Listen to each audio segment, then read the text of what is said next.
Currently, the stream is waiting for Zimitorn. I told you to start, motherfucker. Ugh. Well, I needed to drink, so. Yeah, Kyle needs to drink every fucking time he does something too. This doesn't mean you get direct.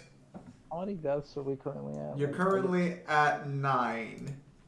Which, for people who want to see some of those other deaths, go watch Mangler 6.5 uploaded onto the channel. And the 6th is suffering. Well, I'm assuming everyone who's already watched, like anyone who's going to be watching this, or more accurately would watch that one, already watched 6. Now we begin anew. For I have given Mundus's pet a heart attack. I thought you were doing P3 today. I want to do P3 when my mom leaves, so I can Christian it with an all-night stream, which won't be till tomorrow. She already told me, confirmed that she's leaving tomorrow, like 8 o'clock. So tomorrow will be the P3 stream, the all-nighter for P3. Hello, Jeremy. So what's going to happen here, depending, is Mangler's going to continue his little quest here for a bit, and it's more likely Mangler's going to leave like within the hour, so that's what he does. So at that point, either I'll go play some League of Legends games to finish off the stream for like another hour and a half or so, or I'll play some of the original Resident Evil 3, because I did get the, I gained access to PS1 emulation like 30 minutes ago.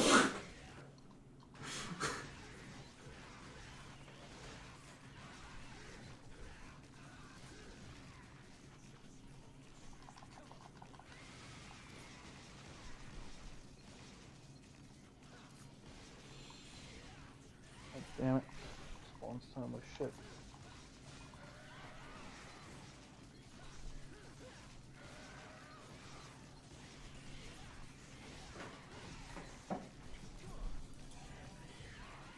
So the boss for this mission is Beowulf, right?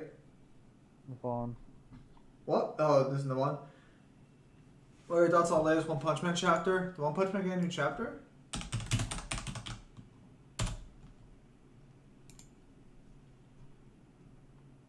I only see 165. Yeah, I already saw this one. This is the one we talked about last time, where Garu gets fucking fucked over on Jupiter. Also, I guess this confirms Saitama doesn't need air to breathe.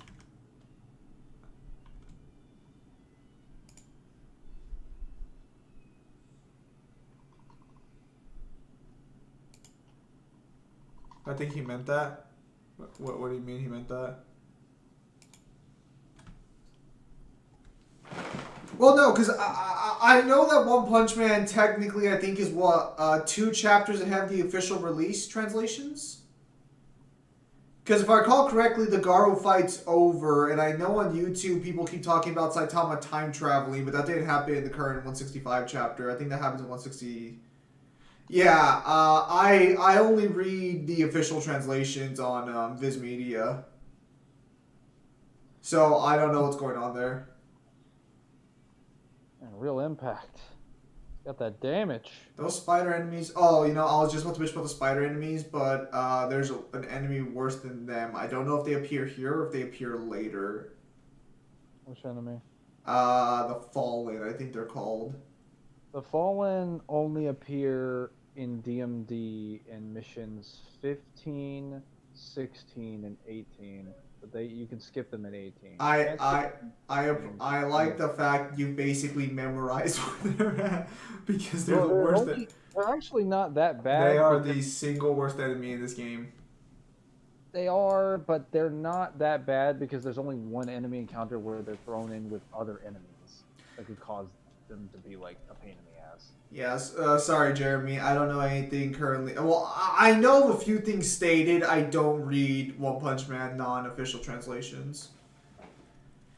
Actually, the main reason for that is because, you know what? Viz Media is the official English translation, and at this point, I'm kind of on the I'm kind of on the side of official translations versus scanlations.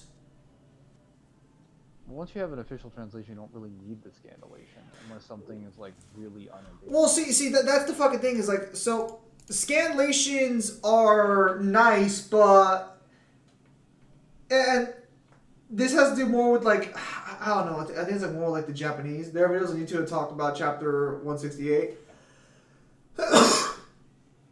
I'd rather read what it says officially, though. I don't know. There's something about the raw Japanese these days that,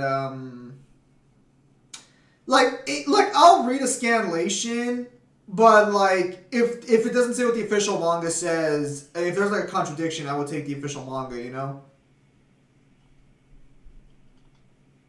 Why are you fighting them?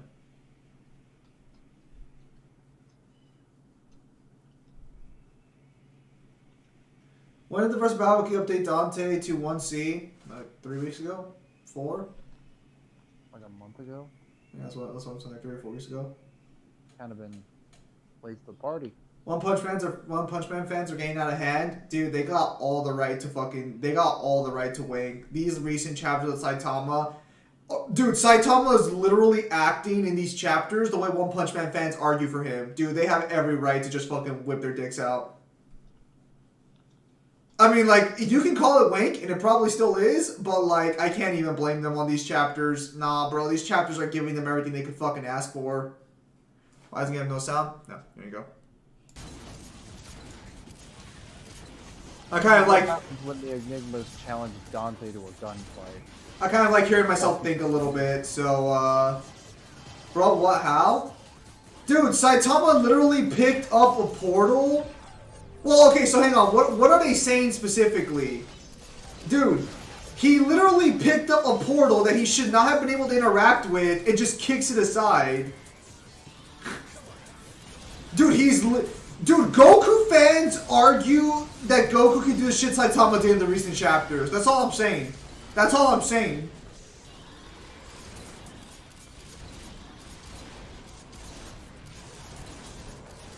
Listen. You can talk all the shit you want. But Saitama out here acting like Goku fans out here. Yeah, no, but Saitama's AP has been capped. Unless you want to take the portals as hyperspaces. He's still third dimensional, though? Well, that's debatable. Because it does depend on how you want to take the term hyperspace. As much as I don't like what's said, like, argued for, because hyperspace is a, Thor actually has 15T argument somehow. Dude, he's part of Marvel. Of course he does.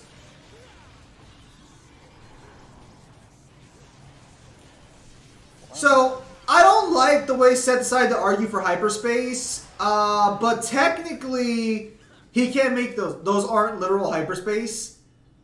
Well, that doesn't really matter. If the portal stated to be a hyperspace, that's like, I mean, you'd have to prove that's not a hyperspace. See, the problem is that hyperspace is a term that sci-fi uses, and that's it. It's not really a mathematical term if you look it up on Google.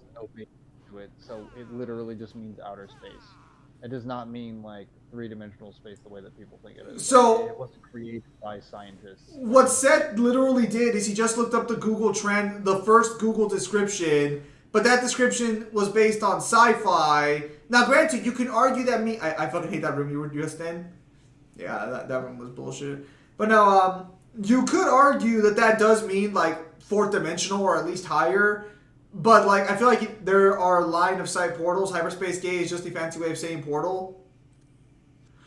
Well, so this is the problem: is that you can make that argument. You're perfectly valid in making that argument. Pretty sure that was called a subspace. Actually, you're absolutely right, Nello. It is called a subspace because I remember talking to Mangler about that. Hang on, and I think Kyle. Let me check here. It's called a hyperspace consistently. Yeah, it's called a subspace. Oh, why am I looking up One Piece? Sorry, I was looking at good manga. Dante slaps Thor. I mean, to be fair, Dante slapped most versions of Thor prior to POC. Yeah, I believe they call it a subspace, which I think a subspace... Let's use Seth's logic here and just look up subspace real quickly. A space inheriting all characteristics of a parent space. Subspace. A subset of a space which is a space in its own right. Yeah. Alright, but I think it's called subspace, yeah, in the translations.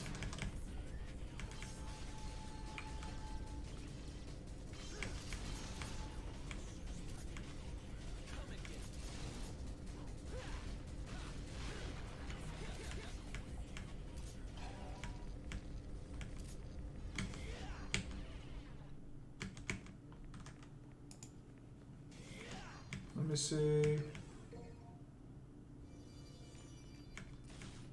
What the fuck? I was outside of taunt there.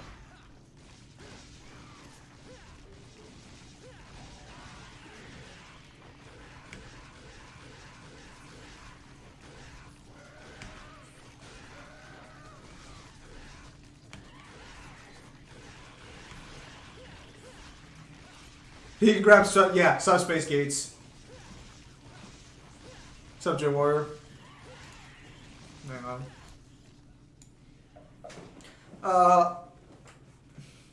Yeah, they're called subspaces. Saitama versus Majin Buu. I think you can get that to Saitama at this point. Which version of Boo are we using? Well, I mean, like, okay, so I guess anything below Buuhan. No, like anime or manga. Doesn't Buuhan still have the same feat regardless? No. The manga doesn't explain what he's really doing. Yeah, you can spoil it, Jeremy. That's fine. I mean, I'm just saying that I won't make too many definitive claims until after I've seen the official translation. The anime has statements, though these are technically wrong, but the anime has statements that even Kid Buu can destroy the universe. And character Saitama wins, Bloodlusted Buu wins. Well, here's the thing. Saitama's basically getting to the point now where you can argue he ignores hacks. As no limits fallacy as that sounds, he's starting to get there. What he's trying to say is that he's starting to get actual resistances to hacks. It's going to get to the point where they can say he can resist like anything in fiction, because the way he fights, again, against Garou, he shouldn't be able to grab those subspaces, and he just tosses them aside like they're fucking nothing. I wouldn't be surprised if there are more hacks I'm unaware of that he just completely is like, yeah, don't worry about it, I got this. These fuckers are annoying even on normal difficulty, but they're still not as bad as the Fallen. I fucked up a little bit. Again, like, I know I'm saying how strong Arachneus webs. Strong enough to make me lose my mind. I hope we get Devil May Cry 6 next year. We won't. We're going to get like a DMC. I'm more convinced we'll get a DMC remake before we get DMC 6. The news of the DMC anime season 1, which... Dude, with Netflix falling off the cliff, it's just not going to go. It's been shown Saitama can adapt and grow stronger when fights someone on his level. Yeah, no, like, yeah, dude, Goku fans better be fucking sweating bullets right now. Saitama's already better than them in an equalized fight. Oh, no. Bro, the second Saitama gets some uni scaling, some uni plus scaling? Dragon Ball fans are going to be fucking coping. Now, what are we going to use for Navon? Because I don't remember Royal Guard turning out very well for me. Gunslinger is not really that effective against her Bat Shield. And Quicksilver... but is it effective against the delicious taste of Cinnamon Toast Crunch? Mangler, this is a serious question. Oh, wait. I do need Kalina Ann, though. There is a very silly strategy with a Bat Shield. There's always a very silly strategy. Also, there is a healing spot that I can use and utilize before I go in.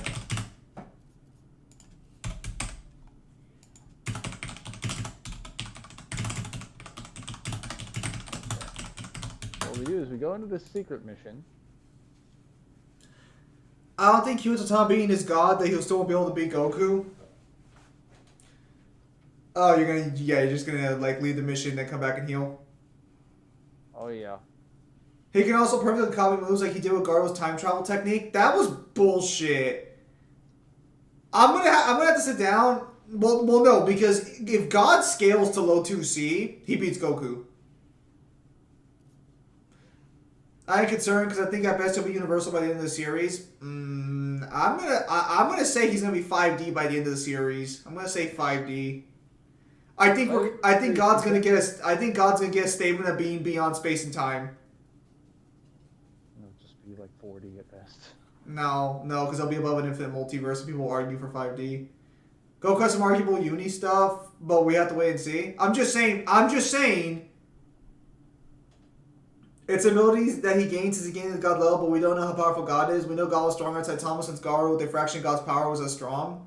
I'm gonna say I think we're gonna find. I think God's gonna get some 5D statements. I think Beyond Space and Time is gonna be up there. Calling me crazy, but I'm calling it now. Oh,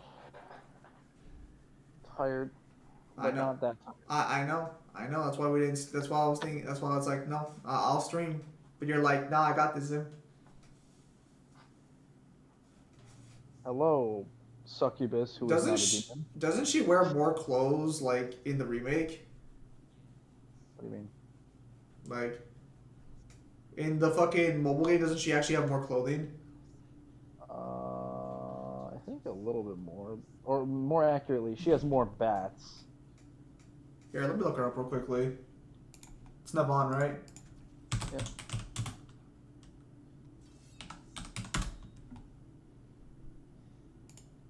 Remember, guys, she's just wearing bats. That's not like actual clothes. That is literally just her bats.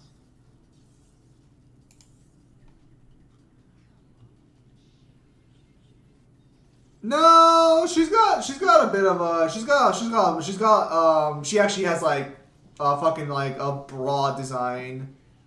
I mean, you could argue it's just her bats, fine, but it's like technically she is more censored. Different Navon, Zim? I thought it was the same Navon. No, it's the same Navon. Or should be. Either way, the point I'm trying to make is that when they re-released Navon's character model, they decided to fucking man stuck in the moon lol. They censored her appearance is what I'm trying to get at. Isn't that just 4D?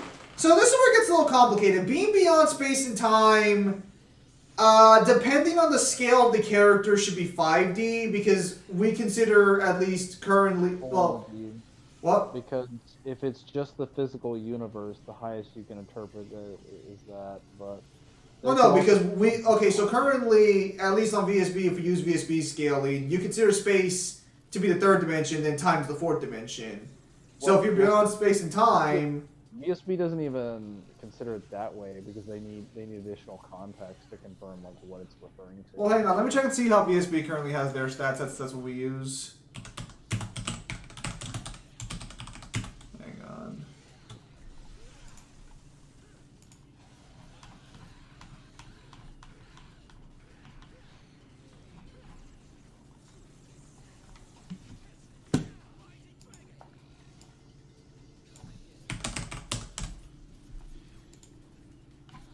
Let me see. Okay.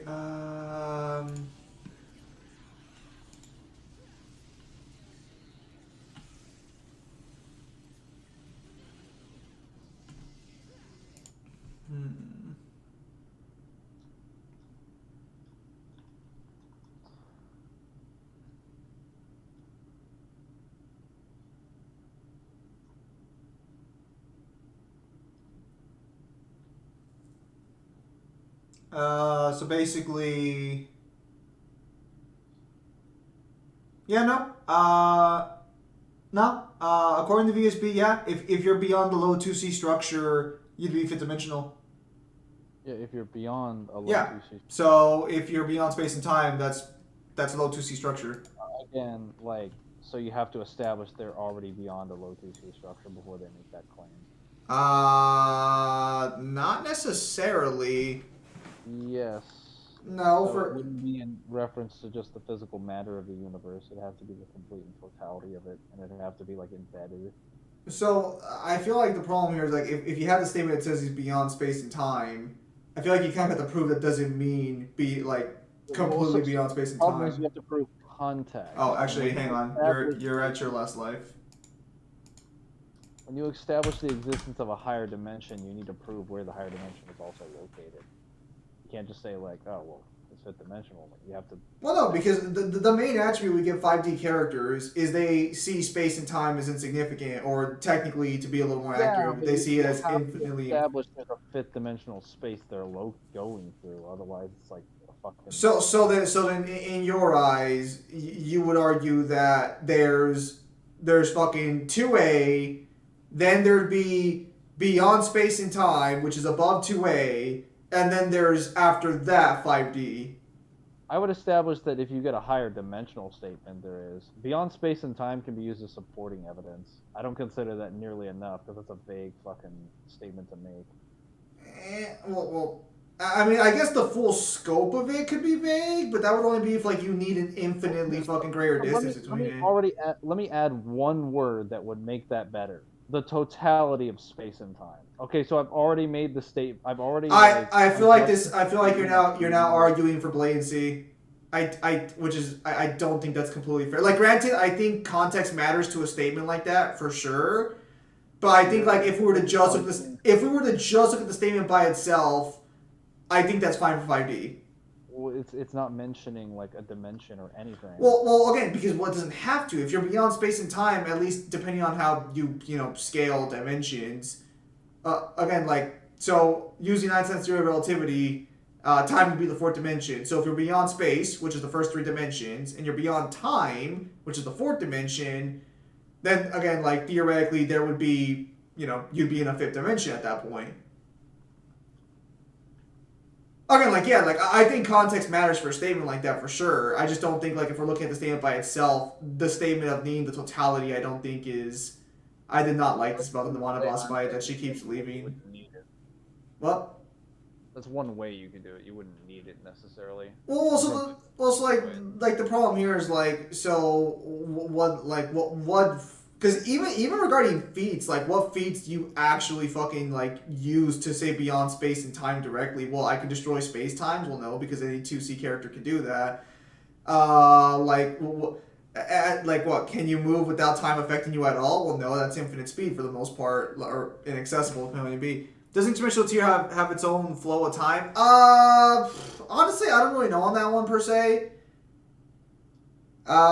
This depends on how you want to argue for which theory you're working with, because technically there should be something akin to time in every single dimension. Did you die? Fucking Christ! Fuck this bitch! Are you just gonna finish the fight? I'm fucking killing her ass. Doesn't count. I'm fucking done with this shit. I do not like her final phase. Her final phase is trash. Well, keep in mind that everything that's argued after 3 dimensions, and actually that's not even true. Everything argued after everything argued past solar system or galaxy level is all hypothetical. 100%. I really appreciate that Death Battle had the actual fucking honesty to admit that during their Vegeta versus Thor video. Oh my god. Fuck that bitch. I like how just 2 cutscenes I've also I was able to create so much character and charm. I'm pretty sure time changes depending on what dimensional tier you talk about. Again, so technically, logically, every dimension should have its own quote-unquote time. Oh, there are dimensions that can also not have time. Well, okay, but we're talking like 5D, 6D, 7. Like, we're talking in a more like linear scale. They would have their own version of progression, we'll call it. However, it wouldn't be what we would consider time. So the reason Mangler would be saying that'd be 4D is because that would be if you argue that the third dimension has its own version of time. Therefore, you can only argue 4D up being beyond space and time, because that would be from a third dimensional perspective. However, if you use the theory of relativity, which is I think what VSP goes off of unless they decide to drop that, time is the fourth dimension. So if you're beyond time and you're beyond space, you would be fifth dimensional. This is kind of the reason why Seth the Programmer and those guys use, I think, what's it called? Character stats, you said? Because I think character stats treats it as every dimension has its own version of time. No, so what character stats incorrectly treats it is that time and space are inherently the same thing. Because the theory of relativity mean that because portions of space intersect with the dimension of time before in time-space. Therefore, if you destroy space, you destroy time. Okay, hang on. Which is a very retarded position to have. So this is for characters who can destroy and create entire fourth-dimensional constructs such as tesseracts or hypercubes. Common feats that would also be on this level include creating or destroying the entirety of fourth-dimensional containers of one universe, not just physical matter within one. For example, the entire timeline would often include the entire fourth-dimensional vector space. Now, I understand destroying the entire timeline, but arguing that when someone makes a statement they're going to destroy the universe without any details, that would just be 4D, means that essentially by their logic, unless someone specifically specifies the physical matter of the universe, all universal feats would be 4D in their eyes. So okay, so here's where fucking they have a two-way multiverse level plus where they have 5D here.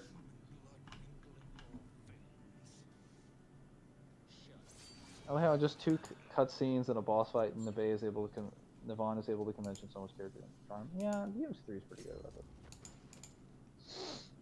Now let's keep in mind, the real reason Virgil kills him is because he's tired of hearing him talk about evil. A little too much. The time changes depending on which dimensional series you talk about. Sort of does. Like, time as we understand it would only be understood. Like, we're assuming time exists as it does. Time as we experience it exists in the fourth, within the fourth dimension. We can't confirm that for sure. Oh god, how do I... Wait, what do I do in this mission? I'm trying to remember. Open silent bridge. Oh, that's right. I gotta get the mask, and then I go back to the water. So I skip through that area. I fight the Doolahans, and then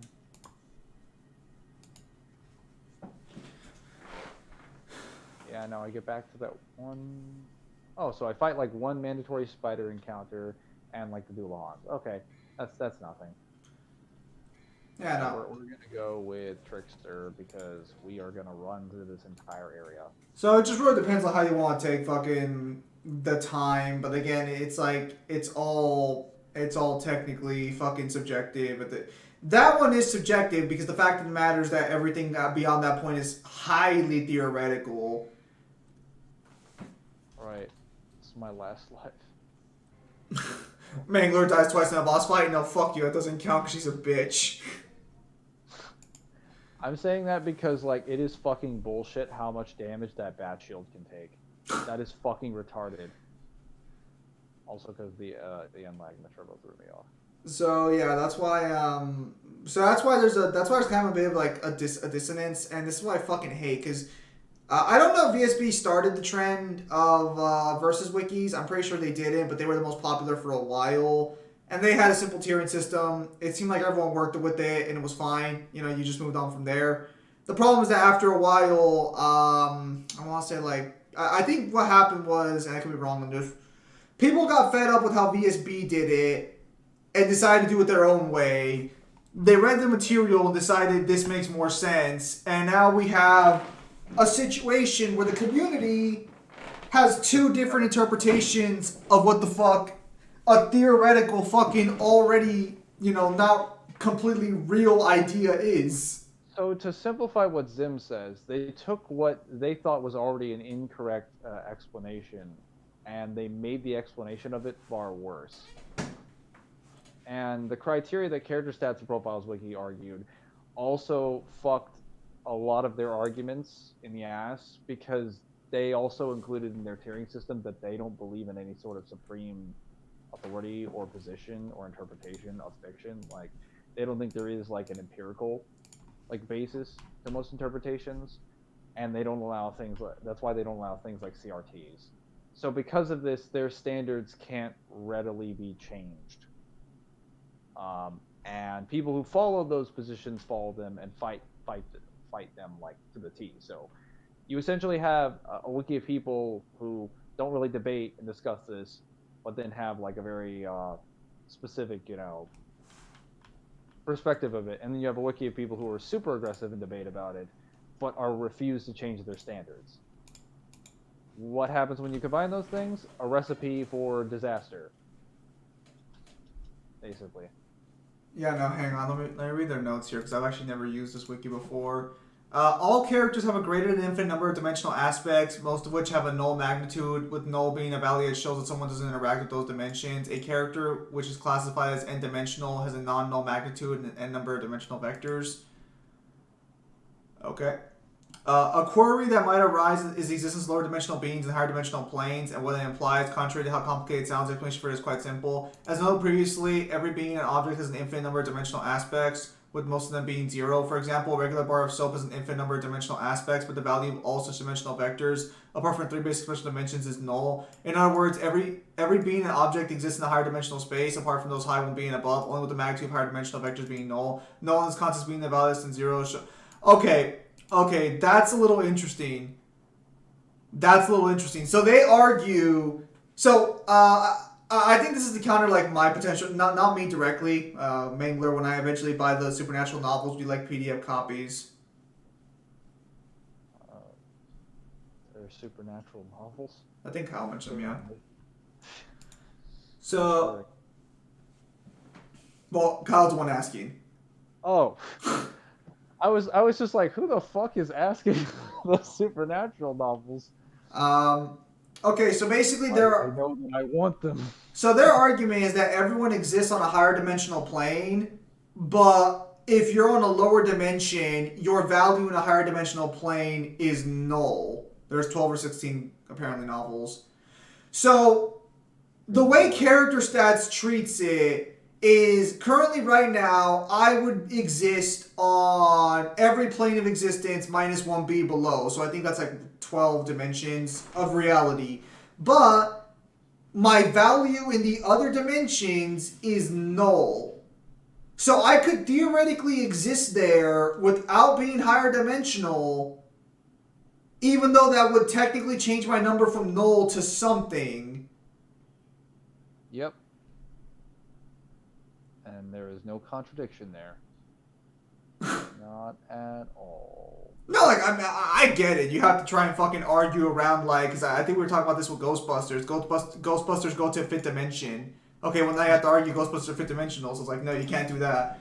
TLDR, simply existing in a higher dimensional space does not classify a character as higher dimensional in any way whatsoever. Even though, like, I'm going to be honest, I have no idea what you're talking about. Also, what did I miss? Hello, Newen. Good to hear you're doing well. So what I'm hearing is I'm 1C. I'm 1A. So basically, this is their argument for why existing in a higher dimensional space is not higher dimensional. Fine. The ability to affect objects in that dimension? Well, I was gonna say, like, I'm sorry, but if I can exist in a higher dimensional place and I can move a rock there, you can go fuck yourself. Yeah, no, you can absolutely go fuck yourself. If I can displace anything in that higher dimensional place, they can go fuck themselves. If there's air of a fifth dimensional variety and it moves around my body, they can go fuck themselves. Hey, Mangler, are you ever going to try the Halo 2 Lasso playlist Deathless Challenge that Critical put a bounty on? No, that'd be fucking... I mean... Not like the state is. Yeah, I was going to say... I mean, I can't speak for Mangler, but that's just stupid. You shouldn't be able to... No, like, that's why I'm saying, like... I think what they're arguing for is if you just exist in a higher plane of existence, you're not 5D. But if you open a door there, you're 5D. Welcome to the club. Well, like, the problem is that we start defining their actual terms. We start having a lot of problems. Because it's just like, what do you think just existing is? Like, do you think a person just doing, like, literally doing nothing? Well, no, so... A person can't even do nothing consistently, but by existing, they're doing something. Merely existing doesn't count? It technically does, by their standards. Because their argument... Existence there. Their argument is that your value is null when you're a third dimensional being in a higher dimension, and that's fine. But once you enter that dimension, your value can't be null anymore because you're in that dimension. Also, how much interaction does it take before, like, you actually fucking, like, count as in that dimension? Also, like, if I breathe, I'm interacting with fifth dimensional air, or at least their equivalency of an atmosphere. If I exist at all, I'm interacting with the laws of space or time or anything that governs reality there. No, that's... So the only way their theory would make sense, at least on a surface level, I'm sure, like, they might have some deeper explanation if you talk to them directly, is if I were to appear in a fifth dimensional space, not move at all, I am not 5D. And no, you not move at all and be classified as completely non-existent and outside the framework of that dimension while also existing inside of it at the same time. Yeah, no, you can't be null if you exist in that dimension. Complete and total fucking contradiction. Hang on. But like that in and of itself is a ridiculous and outlandish position to have. Okay. A lot of these are literally just talking about higher dimensional beings. Another query that might come to mind is the question of how higher dimensional beings can defeat lower dimensional ones. After all, higher dimensional objects cannot directly interact with lower dimensional objects, but cannot physically deform a drawing of a two-dimensional square. The answer to this is simple. While higher dimensional creatures cannot directly interact with lower dimensional ones, they can, however, interact with the higher dimensional construct within which the lower dimensional construct lies, i.e. we can tear the three-dimensional paper in which the 2D dimensional square exists. That's not exactly what's being argued there. Hence, while higher dimensional characters are not capable of directly attacking a lower dimensional character, they are much very capable of harming them via an indirect attack on a higher dimensional plane. Okay, that's kind of a cop-out, because what if the higher dimensional character punches the lower dimensional character directly? That's a cop-out. I don't think they're accounting for a possibility where a higher dimensional character takes their power into a lower dimension directly. Because that's usually the case with a lot of fictions, is that they can't directly fight them by attacking their construct from their dimension, so they just enter theirs and break their power. But sometimes they do. Oh god. As noted earlier, any lower dimensional ability and effects should technically be used against higher dimensional entities. However, in rare cases, lower dimensional characters may have abilities, high-level quantum manipulation, reality alteration, which allow you to influence higher dimensional structures. Additionally, higher dimensional characters can have problems affecting lower dimensional structures because they are too insignificant from their perspective. Hold up a fucking second. What? Hold up a fucking second. Why is my lock-on display off? Alright, so what are you Oh, doing? that's fucking garbage.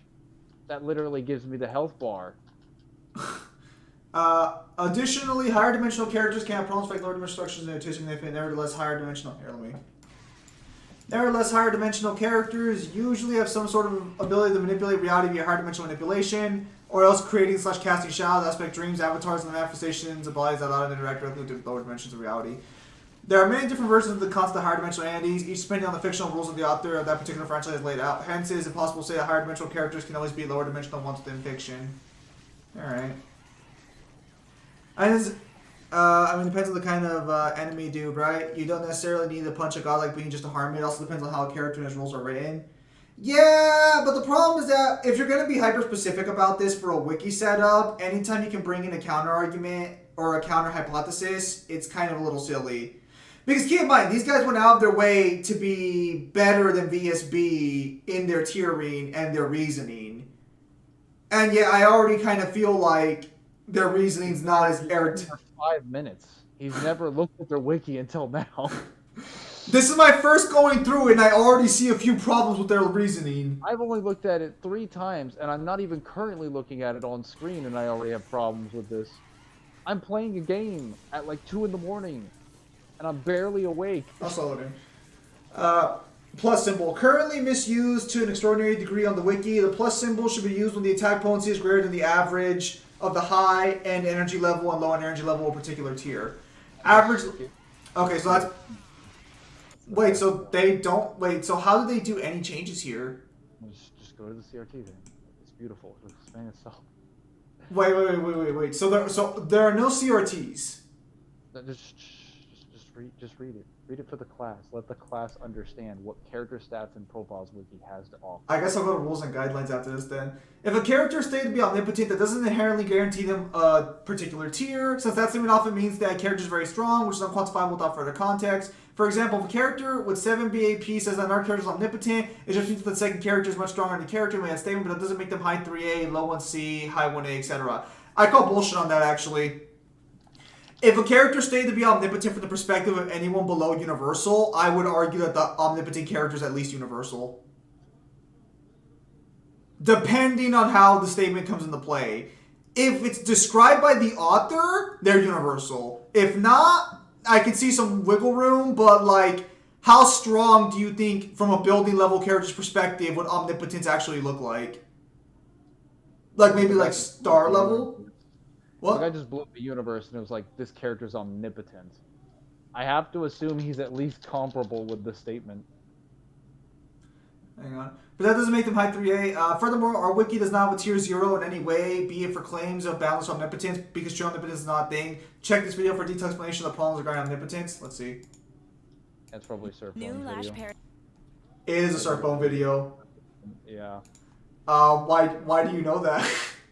Because they just use him as like basically the Bible to explain their positions, which is kind of pretty weak in terms of a claim, because if he gets debunked, then like what the fuck happens to their wiki standards? So I guess the question I kind of have to ask is, why did he leave then? Buddy, what? No, like what did you say? Well, apparently he left. Left what? Well, I guess he stopped YouTube. Well, so he left to Oh, he left after May 3rd for the next 20 weeks. yeah, he left for he's going to become like in some Air Force thing basically. Oh, so he's actually got like a job on the way? Yeah, well, he's going into training. Oh, At least that's that's what his YouTube channel seems to claim. Something along those lines. Oh, that's nice. Yeah. Finally killed the arachnids. He Yep. did. I get shit done. All right. Note 7, characters beyond the concept of space also fall under 1A tier. 1A other side, let's go. But they are slightly higher dimensional skill than characters translating the concept of dimensionality. What the fuck? Oh, fun fact: Jester is actually confirmed to be a split personality of Arkham's. So technically, Arkham has multiple selves. Okay, so where do I go? Okay, so important pages, power scaling, lifting strength, standard format for character profiles. Go find it. It should be under the tiering fact system. Here, let me go back. They don't have it. What do you mean they don't have it? All I see is other tiering pages: attack, potency, speed, lifting strength, striking strength, durability.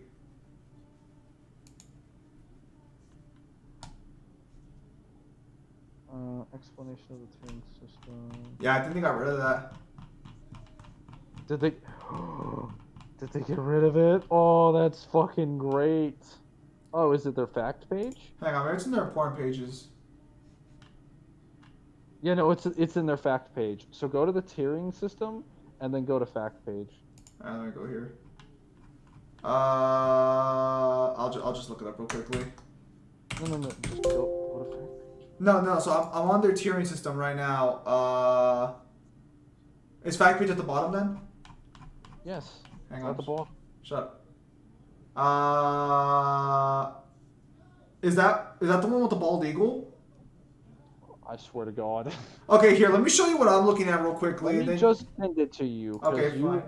you are like a child that needs to be held. Hey, Mangler, I don't want to hear that from you. Hey, Mangler, I have a that question. That's what someone's baiting that question. Go ahead. Let me see We're this. currently on a pause screen. Yeah, it is the fucking eagle. No, fuck you.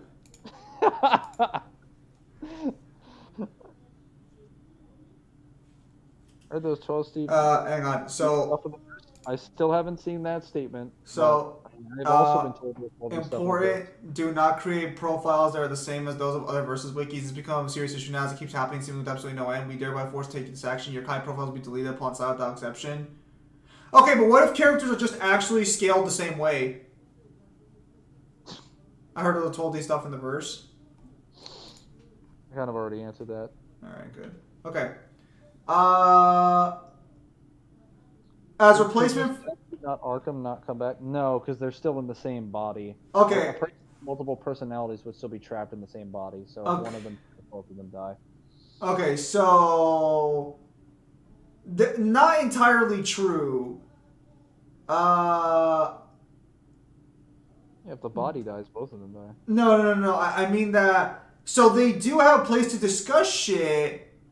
It's just not a forum. It's a Discord server. I think they got tired of having the big fucking text chats. I didn't hear what Mangler said. No, so like they invite everyone into a Discord. Yeah. No, so basically it's like VC me, bro.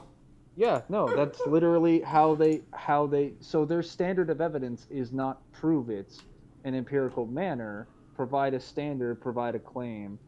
and then provide like, and then have an overview, and then have it be reviewed. All right, Mangler, could you Their restate? standard is provide the Could evidence and then challenge people to debate under could Discord. could you restate what you were saying about debating anything real quickly? They didn't hear you. Okay, so the argument is that Bayonetta has 12D dimensions. I still haven't seen the statement that confirms that. I've seen some statement that mentions like a higher dimensional being, but it's not anywhere near as clear as what was initially presented or argued. And technically, it causes some problems with the hierarchy of the angels and Bayonetta. It's not nearly enough to get 12D, not even remotely close.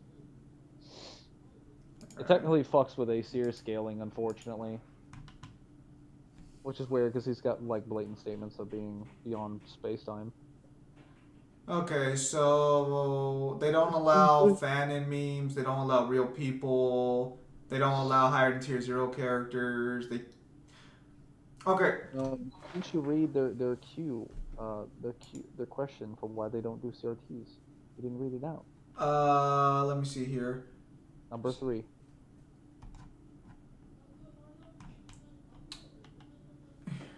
Oh, is it on the rules and guidelines? Yep. No. Okay. Again, I have. Okay, so I'm on character stats and profiles. You said number 3. So do you mean the CA? Oh my God. Hang on. Under stats and profiles wiki. Fact. Is this a ton of news? Is that the one you want me to click on? A ton of news. Dude. Motherfucker. Okay, shut the fuck up. I'm gonna show you what's on my fucking screen. I just clicked it and it brought me to where I was located. Okay, shut the fuck up. Go to my fucking stream on fucking Discord real quickly. Fuck you. Hang on, guys. I apologize for the inconvenience. Yes. Okay, are you fucking there yet? Yes. Also, we did ask for scans from people who make that claim, and we did get the scans. That's why we're saying, that's why Mangler's saying it's not. I've seen the scans as well. Okay, where the fuck is it? Okay, so go to tiering system. Okay, you want me to go back to tiering system? Okay, here's tiering system.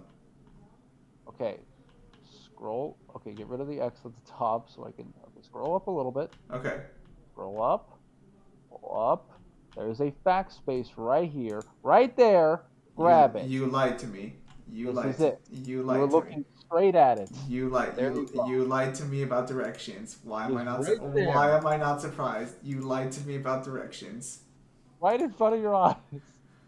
Why don't you guys do CRTs? This page I found is totally wrong. Here at Character Profiles, we don't entertain the idea of us having the supreme interpretation of any fiction. Thus, we allow anyone to make any page they'd like with whatever interpretation as long as it complies with our formatting standards. So, can you guess what might be... what might cause some problems? What's Kratos' tiering? His tiering is all over the place. As is Dante's. As is many other popular characters. Wait.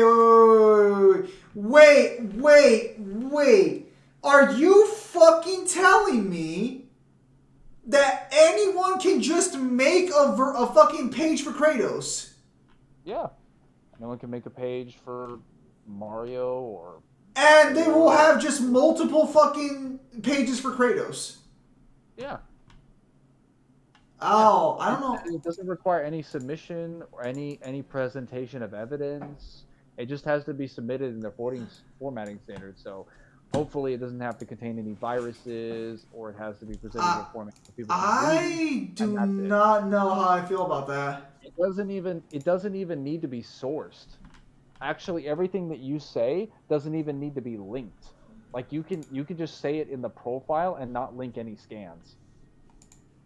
And they'll just be like, well, you just don't present good evidence. I'm like, well, you shouldn't even be allowing it on the profile then. That's why VSB does CRTs. You can have problems with VSB. You can consider them hard-headed, stupid, or whatnot. You cannot consider them to be bad in falsifying your evidence. He's not in that capacity. What's your opinion on Platonic concepts? Because I hear if you can affect or destroy once 1A, Platonic concepts are weird. technically, if you just take a look at it from a like just purely theoretical philosophical look, it should technically be 1A, although it's like also it's weird because not everything treats Platonic concept the way it's supposed to be treated.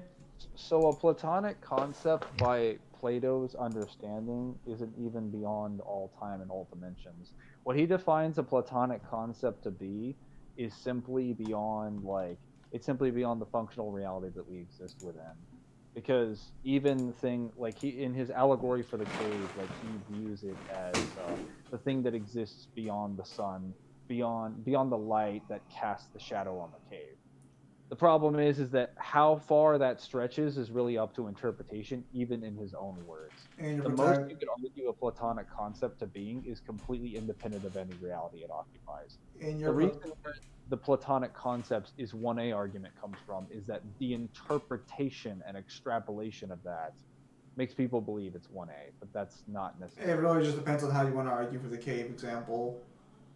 Yeah, like again, it's an extrapolation. It's not like a guaranteed argument. That's not what Plato argued. Well, here we go. Like Plato's theory of forms. Let me see here.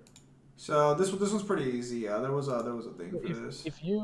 If you define it, or your verse defines like being beyond the concept of the thing to be beyond any dimensions, time or space, then you can make some 1A arguments. So, this is a simple version. Imitations. There's always this one picture. I copy paste the connections. If you want, yeah. I mean, Dante and Thor have always kind of been referenced to have similar like situations. But I mean, we just don't really care about Thor. Wait, I'm trying to remember where do I fucking... Oh, that's right. I need spiral. So there's imitations done by people. These are like pictures, stuff like that, as an example. Then there's naturally conceived beautiful things, using the example of beauty here. This would be like nature, trees, stuff that's not made by man, the stars. Then there's the concept of beauty, and then there's the form of beauty, which is what creates the concept. The form is what the Platonic concept is supposed to be. And theoretically, what he's just saying is that if you can fuck with Platonic concepts, you can fuck with the building blocks that make up everything in reality. So, let's say theoretically, you can fuck with the Platonic concept of dimensionality. Theoretically, that'd make you 1A because you're fucking with the concept that allows dimensions to exist. Yes. So again, you can take Plato's theory and you can get to 1A. It just depends on how it's applied. As moderate planetary star level. What I'm saying is that Platonic concepts do not inherently make you any like tier. They just usually give you forms of conceptual manipulation. I guess, but if you can manipulate a concept that like forms the basis of reality itself, I think I mean technically it's just the hacks depending on the situation, but still it's like come on. Again, it depends on the hacks. Is moderate? Hang on. This is something you should be able to answer pretty easily. Is moderate planetary or star level? It should at least be planetary. All right. If you scale Kaguya's dimension, then potentially get it higher. In your Protaxop video, what if Kratos could use the statue for vital stars and gold orbs? Oh, guys, if you want to see a really silly Soul Eater cheese, watch now. It wouldn't really matter. Even if he could actually use gold orbs, that's only 3 lives, and even then, nice cheese. I tried to... Hang on. I got it that time.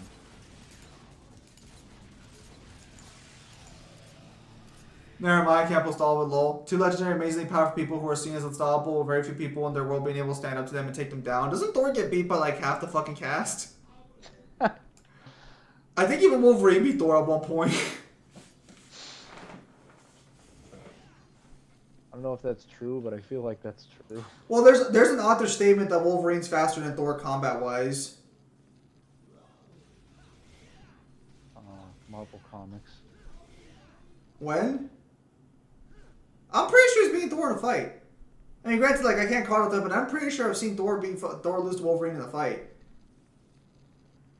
Like it's one of the jokes about like Marvel as a whole is that like the characters have been around so long that like everyone's fucking beating them.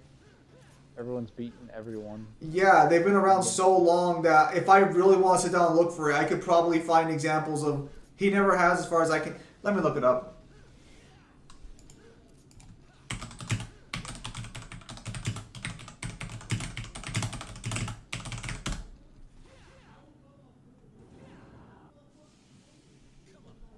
Now, time to cheese the Hell Vanguard.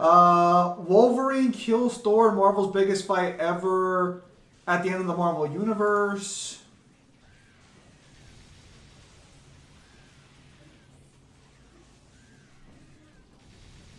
I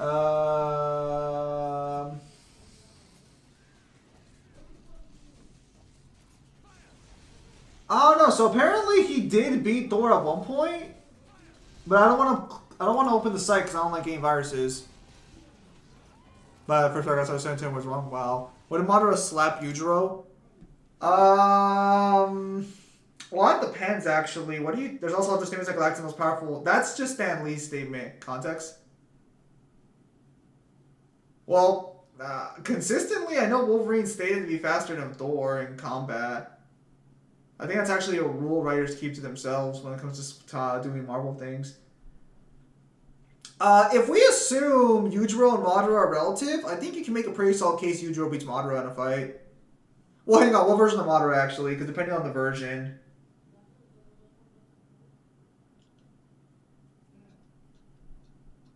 He isn't, though? Well, so this is one of the things where, like, here we got Yujiro imagination for chakra detection. Well, he wouldn't even need chakra detection depending on what version of Thor holds back. Wolverine's being the Hulk in a fight who can continuously fight Thor. I don't really think, like, the holding back shit would even really matter. The perfect Susanoo one who sliced mountains. I think that's 1-2 Renegon Madara. Madara with the perfect Susanoo that sliced mountains? Hulk power changes with rage. What if your grave Kratos 20 vital stars large? He still wouldn't make it that far. He gets like insta kill halfway through. Okay, so that means Wolverine kill with characters compared to time with sheer speed. The problem is that when the protagonist swap, it just gives him like Dante's base like resistances and stuff, which would be useful against basic demons and stuff like that. Problem is that he gets to Virgil, and then it's just like, well, even Dante lost to Virgil, but unlike Dante, you don't have a devil trigger. Guys, to save your life. I don't know how to explain this, but there's a reason power scaling gets memed on all the time. Because when you actually power scale a series like comics, you get some ridiculous outcomes. Just like Captain America over here swinging his arm and then wiping out the Watcher. No, like that's the thing is like that's one of the biggest reasons like fucking power scaling gets fucking made fun of on the internet is that you can make some ridiculous fucking claims using proper scaling logic, mainly from comics. There are modern limo clones in his Sharingan Renegon hacks. No. Again, well, okay, so the thing is that his Sharingan hacks. Gonna see y'all streaming DMC again? Not for long. His Sharingan hacks, I don't think would actually work. Those people don't understand outliers, though. Well, at that point, you have to determine what's consistent. I'm gonna be honest. When it comes to comics, like, oh boy, how many times does it have to happen before it's no longer an outlier? Because comics in particular have like decades of fucking time. So the outlier term only works depending on how much material you have to work with. Because let's say, for example, you have one story and the character rushes through time and normal people interact with him through sheer speed. Well, now every character scales to that one character, even though he's the only one who can do it. We'll just say maybe he's the only one who can actually realize he can do it. But, like, there wouldn't be an outlier. What if we gave Kratos 100 gold orbs, 7 vitality stars, and 50 untouchables?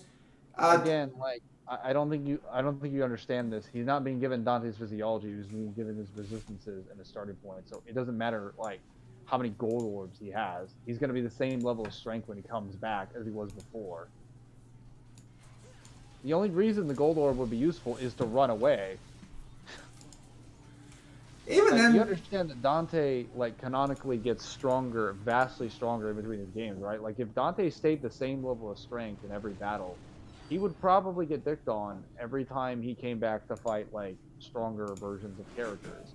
The reason he's able to fight Virgil is because he got stronger, not just after the Devil Trigger, but because he kept winning and beating enemies over and over and over again. If he was the same level of strength, he would have lost to Virgil in the Lair of Judgment. there's also Infinite Tsukuyomi.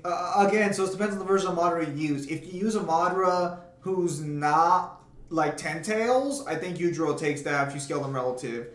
Because I think you can make some pretty solid arguments for Yujiro. If you're using Ten Tails Madara, then Madara would probably take that. There are circumstances such as characters being weaker, holding back, or not wanting to kill the other guy. Him and Xperia tried to debate the Master Chief would be Captain America in a fight. When the debate started, he got floored by all those Captain America feats. The Master Chief just couldn't. See, Are we talking consistent? Are we talking consistent? Listen. Hang on. Because Master Chief should take that. Well, I don't know. Comics can be pretty crazy. No, see, just take the base take and be like, Master Chief scales to the Halo rings.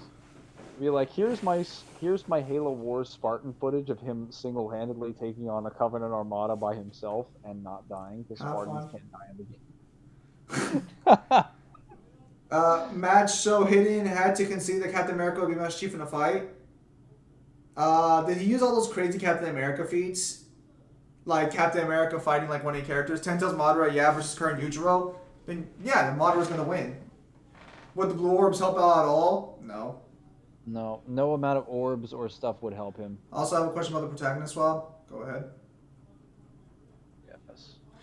Swapping of the protagonist? No, again, like, I mean, the going back to the question, to the statement, though, about, like, holding back or whatever. I mean, everything's got to be taken case by case. But if I really sat down and went through comics, I could probably find a lot of fucking silly scaling arguments going through there. Because people don't respect comics at different runs. Ugh. My eyes.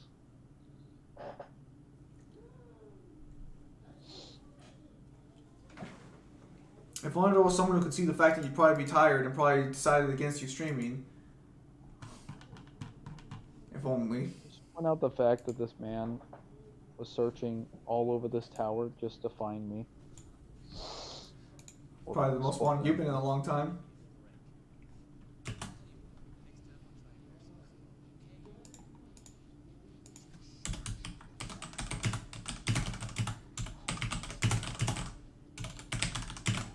It was at this moment that he realized Sparta was dead.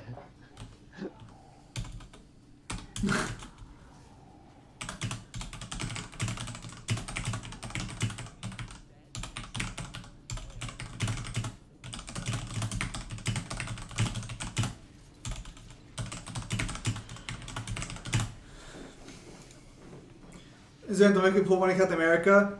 Couldn't Ares make clones of Bayonetta? When? During the God of War 1 fight, you know, when he makes clones of Kratos? He could, but like we actually see what happens in the novel to Kratos' clones. Like they're not actually like tactically there. Like brain wise, they're very ineffective. Like so like he states that they're younger, like faster, stronger versions of him, but then he just kills them anyway. Because they're literally just not able to implement tactics or any sort of strategy or intelligence. So they're kind of mindless. Like, his doppelgangers are not that good. And Bayonetta has fought her clones and her equals before. She's fought Jean, who literally is trained in the exact same style of fighting as her. Like, a clone of her that's way weaker and way less effective is not gonna, like, do anything to her. She's gonna be just fine. Yes, he did. He used defeated Captain America being the Hulk, fighting King, being a group of Asgardians sent by Odin himself to capture Thor. Yeah, just using all the high-end shit. Yeah, Master Chief can't compete with that shit. And then probably ignored all the low-end feats of Captain America getting his ass handed. To be fair, that is something power scalers are accused of quite often. When you're scaling Marvel, you can't kind of ignore that. You kind of have to... Yeah, but there are multiple clones, each being equal. Yeah, but if none of them realize to use Witch Time, who's gonna win? So the point is that like Kratos' clones were stated to be stronger than them, and he still killed them. And Kratos doesn't have feats of fighting enemies that are his direct equals and are designed to fight exactly like him. That's literally the only feat he has in the entire fiction. Uh, Bayonetta has fought her equals like her entire life. You're not gonna convince me that a couple doppelgangers that don't know how to strategize are gonna beat Bayonetta. That's just not gonna work.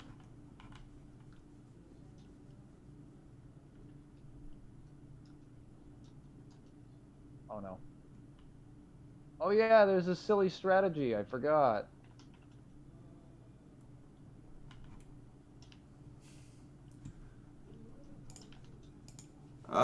What's Bayonetta's scaling looking like? Because Kratos can rage amp himself. Kratos wasn't rage amping himself though. The comic's weird. Comic Squirrel Girl beat Thanos. Yeah, that's fucking weird. Squirrel Girl's literally a gag character, I think, at this point.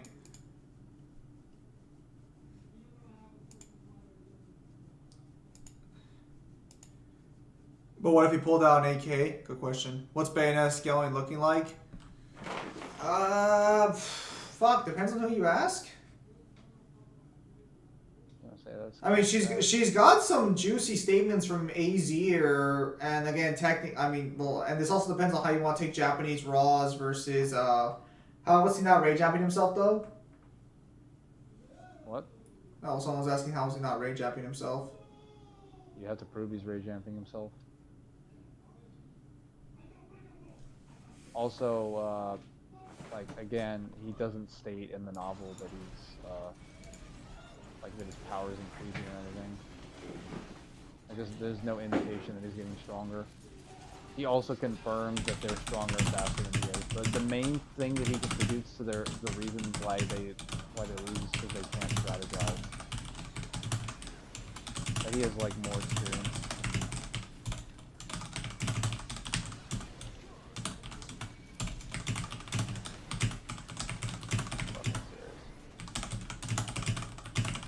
My light bulb just go out? He was seeing a replica of him killing his family. So the problem here is that technically, like, again, so, like, you can make arguments that there would be logic to dictate that, but you kind of need a statement to prove that, especially, he doesn't need to say it. Dante never comments on how he became stronger. No, so that's different. Dante has direct statements in his lore that confirm his physiology makes himself stronger. Kratos has to actively choose to amp himself with rage. The problem also here is that, like I said, we don't have to prove Bayonetta got Bayonetta, as she gets older, has gotten stronger and has had better beats. So younger versions of her would actually be weaker anyway. And that's separate from the fact that not only do you not have a statement, we have statements that he directly beat younger clones of him that are stronger and faster, specifically because they can't employ tactics. This is the issue.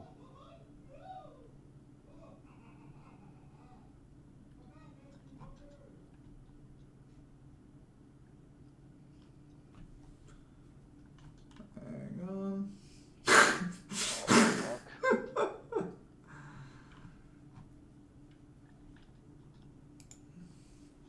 Dante can sense his power level, but he never comments on it. That's not true. He directly comments on the level of power of Chen. He points out that he can sense his power and his aura.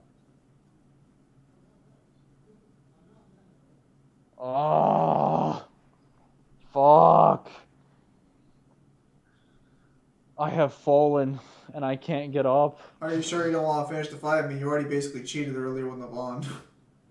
No, that was fair. Fuck that bitch. No, I'm talking about himself. So at the end of God of War 1, he loses the Blades of Chaos. How does he have them in God of War 4? So my comment above. What's the highest death battle skills now? 2A? I think 2A is the highest scale now, yeah. If you're locked in a room with a gorilla, as long as you don't look him in the eye and show your teeth to him, it will not attack you. I don't know about that. Okay, what if I want him to catch these hands? What if I'm like square up? I'm about to show you who's the real king of the jungle. Anyways, now I'm talking about himself. So that's not a fair equivalency to make though, because we have feats of Dante getting stronger because he fights stronger people that he couldn't be in the past. We also have direct statements of like talking about like experience and their knowledge. Are you trying to go for a no hit run? Is that what happened there? Yes. So the problem here, I know. Wait. If you know it's a false equivalency, then like, time to show Kong that man is king. All right, you get locked up. You get locked into a room with King Kong, and you have to survive for 24 hours. If you beat him, you get $3 billion. Can I start with like the silverback gorilla and work my way up to Kong? No, I'll take Kong on right now. All I'm saying is that doesn't need to be stated. It kind of does when you have other statements that disqualify elements of it, such as like the power and speed are already being disqualified by virtue of the Oh wow. So I can skip the next. Sweet. I can skip the next fucking collaboration and fucking my Fist of the North Star game. Let's fucking go. All I'm saying is DMC3 Virgil always commenting about power. No, so again, so the problem here is that when it comes to directly, so the statement Mangler has from the novel is that Kratos fights younger, faster, stronger versions of himself, and then according to Mangler, the reason Kratos wins is because the novel attributes this to them not using tactics. Also, the difference isn't like that significant. The fact Kratos can kill multiple clones of himself, each being stronger, is evidence. That doesn't mean he has to rage up himself. He could just be fighting smarter. No, like so what's being indicated here is that they have a weakness. So like you have to just ignore direct evidence. Listen. I know with power scaling, that's kind of how we do things. But in real life, just because someone's stronger than you doesn't mean they are guaranteed to win if you're smarter than them or if you can like actually create a tactic to beat them. If I find someone on mud and the mud's wet and I can make them slip, I can kill them. Yeah, it's a little personal. Yeah, it's a little specific.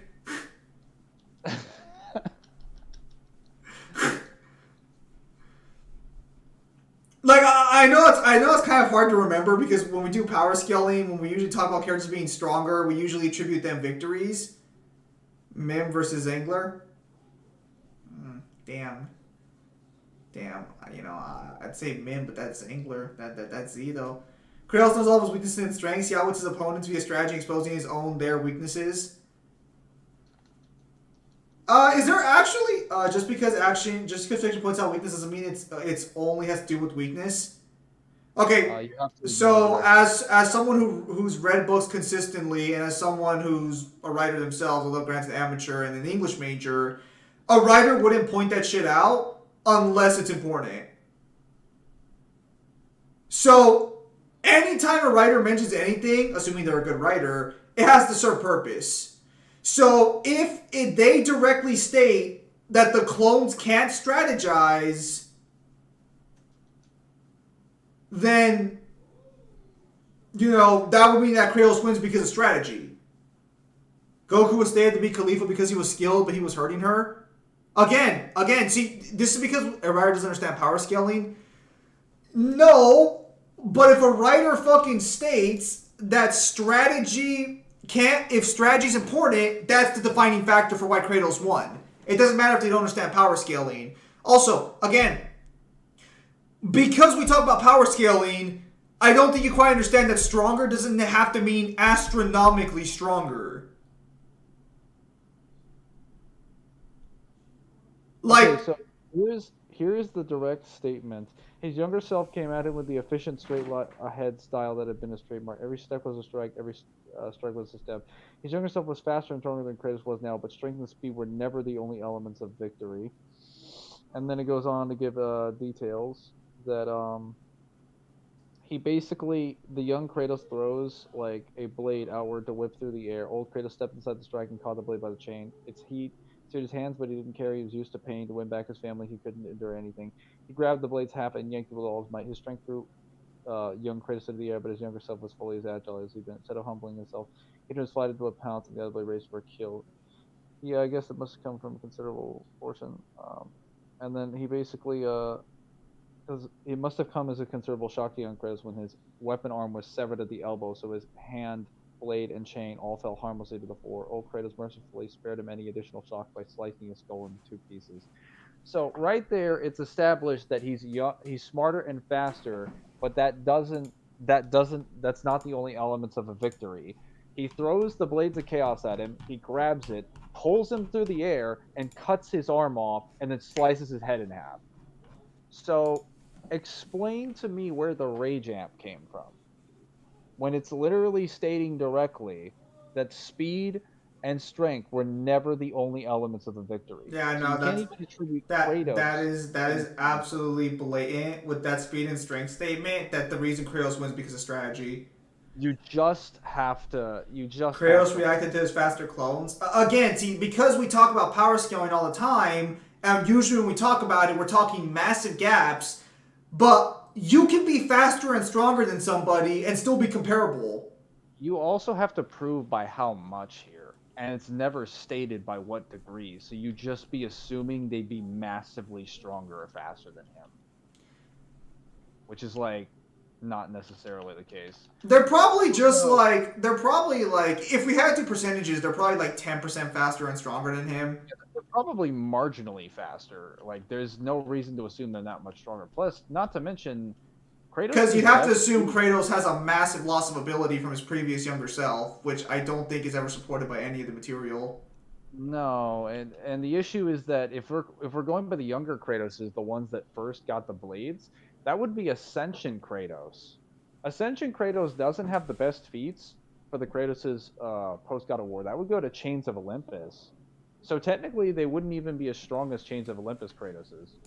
They wouldn't even be the stronger versions. I'm seeing some issues here. If the author has two characters fight and says one is way stronger, but the other is keeping up via skill, does that mean the other character doesn't scale? Well, it depends how the fight goes. Let's say, for example, character A, who's way stronger, throws a punch, and character B parries the punch, and that's how he's able to stay in the fight. No, he wouldn't scale to his strength then. He would scale to his speed, but not his strength.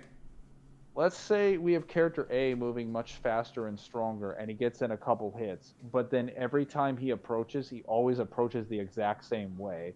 And character B decides to take a step back this time, and then counterattack, and then cut his arm off. Like, again, we can just argue he beat him using skill No, and both can hurt strategy. each other. Again, so is he hurting him because he's hitting specific weak points? Is he hurting him because? Well, see, again, this is where things get complicated. You have to elaborate these things out, and nothing like that is gonna be that generic in a story. It's gonna be You can, explained. you can just argue he was just marginally stronger and faster, but not enough to make a difference because he was able to cut his arm, his chain, and I think something else off of his body in one But strike. the chaos always scale higher to Kratos. No, and again, so that's why I'm pointing out again. You can be stronger and faster, but that doesn't mean you're astronomically stronger and faster. What's next? Protagonist swap. The next one.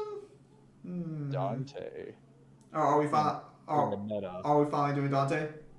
Finally, we free him from the bowels of Nintendo's online internet service. Uh, does that mean Kratos was able to beat Ares through strategy? If Ares made clones that are stronger and faster than Kratos, does that mean Ares would have been powerful or more able to create those clones?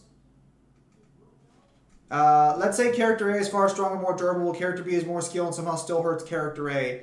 Okay, so at this point, I ask, how is he hurting character A? It, Also, the clones were not more durable than Kratos. also, It only also, stated they were stronger. So this is where this is via regular attacks. Well, now hang on a minute. Now this is where martial arts bullshit falls into play here. And I'm sure if you've read enough fiction, you know that martial arts can be argued for some really stupid shit. Baki, for example, has the old man loosen his muscles, but and as a punch, he can shatter straight concrete because he can like fucking whip his muscles out the last second. So that would be a skill thing. You can also have people that normally at a level are weaker than another person, but can choose to utilize more of their muscles to make up for a difference thing. But they can only do that because of a technique. Again, usually more skilled characters have bullshit techniques that just make them scale. Well, Kratos wasn't shown to be any more durable to the blades than the clones, so... Well, here's the thing. Okay, so then he would scale. So, what does the actual fight say in the novel about Ares versus Kratos? In the fight, the novel has him get sucked into the dimension like immediately as soon as the fight begins. It's a bit inconsistent in that regard. This just explains details about the clones. Skill is Ares bullshit, though? Okay, so first off, skill is not bullshit. Like, swordsmen of different skills can exist. I do agree that skill has been argued for some massive bullshit in fiction, though, 100%. You know all of Garu's bullshit in One Punch Man is based off martial arts and skill? Like, all those portal shit and shit I told you, Mangler? That's his martial art that he learns by fucking just with skill. I know, he's got the ability to copy people. No, he doesn't, Mangler. He just feels the flow from his martial art and he's able to use it. Don't say that. That makes me feel worse. Listen. I get it. Like, you can use martial arts to do during neck hacks. Yes, you absolutely can. It's stupid, but that's like Fist of Lord Star. A series I love very much has Nanto Seiken. These are characters who can just stab you, and that's it. Like, they basically just neck durability, and it's like, oh, it's a martial art. Are you sure? You sure it's a skill-based thing? That's a skill-based thing. Motherfucker just stabbed through a tank. That's skill. All right, you say so. Blades of Voice and Sword and Kratos skills needed in DMC4. Poseidon versus Sasaki, Kojo, Record of Ragnarok, for example. So the thing about Sasaki is that Sasaki's confirmed to get stronger over time, though. I think it's stated that his blade gets stronger over time. Although, we're waiting for the official translations before me and Kyle go through that again, because the official translations offer a lot better statements than the scanlations do. But Poseidon for Sasaki will be a good... wanted to convey, rather than what a fan interpreted them to be. And the Kinsha versus Hayes were gratified, yeah. But you can't say what the character with skill hurts a guy way stronger than him, doesn't somehow scale unless it's Duraneg. Again, it depends on the context, man. It depends on the context. I understand where you're coming from, I do, but it depends on the context. Fiction can be really fucking stupid. Again, going back to Baki, the Chinese martial artists, I'm talking about regular attacks. Again, and this is where I'm going to say you're being fallacious here. Provide me an example of fiction where they do it the way you're arguing for. In almost every skill thing, they have martial arts, which is just a fancy way of saying powers, but we're not going to give him powers. Retsu can hurt Yujiro, but he does not scale strength-wise to Yujiro. Not in the slightest. It's a pure skill thing. And he can hurt Yujiro. Like, Yujiro's afraid to fight him. But it's all martial arts. Even when he punches him and makes him bleed, it's martial arts. Wait, really? Dude, Retsu Kaiju technically doesn't scale to Yujiro. It's mainly just all martial arts. He's barely alive. No! No! Did you die like a bitch? No, it's just, look at his health. He was not even, he was a corpse. Dude, in reality, he's like he's one strike from... When Goku fought Khalifa and keeping up with her, the cast stated it was with skill when he hurts her via regular punches. Dude, Khalifa is not astronomically stronger than Goku. Dude, Dragon Ball characters determine the power for the most part skilled relative to each other. Yeah, they're within a 20% margin. That's I was gonna say that's actually confirmed with the in the fucking Namek saga that Vegeta can kill he can kill Dodoria when he's at when he's at a power level of like 20,000. Dodoria's at or it's like, what is it? It's like 24,000, and Dodoria's at like 20,000. So he could be within like a 20% range of his power and still one-shot him. They are saying Goku's literally much weaker, but keeping up with skill. I'm gonna be honest. I don't recall them saying. I remember Khalifa was stronger. I don't remember them saying Goku's way weaker.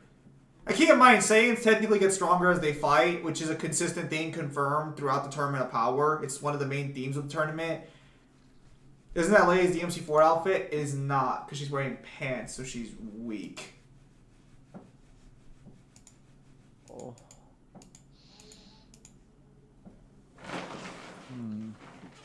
I'll rewatch the Khalifa fight, but I don't recall Khalifa being astronomically stronger than Goku in that fight. Oh, did anyone want to see that silly little cheese that I did the other day? No. Yeah, I could probably do it real quick. There we go. It's Sasaki, just as skills gain, Hone, and Volan can dash Poseidon. Poseidon is faster and stronger. So that would be an example where you sit down and look at it like Drunk Virgil versus Reverse Virgil. But still, the author's pretty much crediting things with skill when both are trading hits.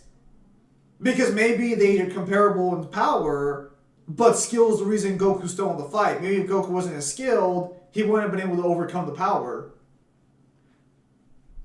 Again, so the problem here is that the way you're looking at it... Oh, are you using Super Costume? Yeah, I'm just using it to get through to the level faster. You look like a fucking fruit. You look like a... I don't know what the hell you just said. Does Virgil fight better when drunk? We don't know. I feel like... want to experience that. I feel like the issue we're having here is no, they only credit as Goku is weaker but keeps up with skill. Dude, he's probably comparable. I don't know what to call myself. Like, I don't know. Like, what is your issue exactly? Like, well, where are we losing you here? Well, his issue is that he doesn't like that skill is attributed for things that stats should be attributed for.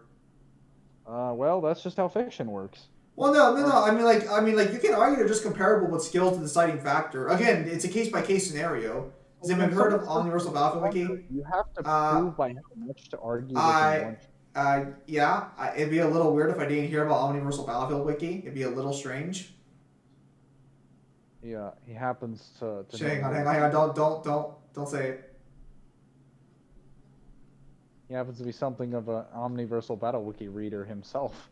Well, I wouldn't say it like that, but yes, I would know about Omniversal Battlefield Wiki. I couldn't come up with anything more. I understand. I wouldn't call myself a contributor, but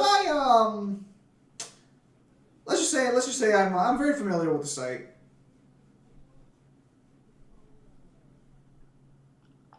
No one say anything. If you know why we're saying it like this, don't say anything. Like, you can't use regular skills while being 3D and one box 4D. I'm confused. I know. Just go on. Hey, give it time. One Punch Man will be like, hey, let's have a boxing match between a lower dimensional being and a higher dimensional being. So that's my problem there, is that you're arguing for astronomical differences in ability, but most fictions don't have that massive gap. Kratos didn't have that massive gap when he fought his clones, and Goku sure as hell didn't have that problem when fighting Khalifa. Bayonetta doesn't have that gap when she fights Jean, even when she's under her amnesia.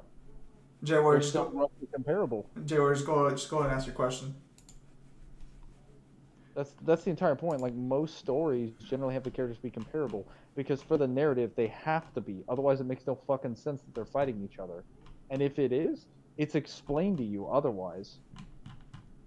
This is a poorly written story, but generally most stories don't suffer that issue. At least the ones that are, published at the big screen.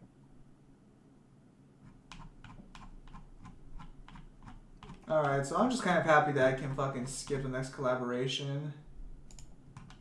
That'll give me some great gem counts. Jay Warrior, don't worry.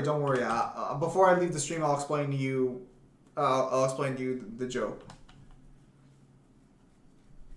He's just like, no, don't leave me in suspense.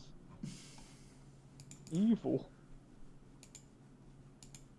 Also, we don't know if Dante fights better while drunk.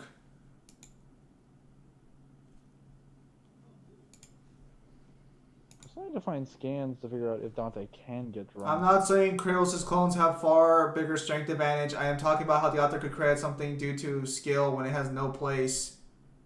It literally does. He explains that the reason he's able to cut off the arm is because because the younger Kratos just uses his strength and speed to try and blitz him by throwing the Blades of Chaos across the room.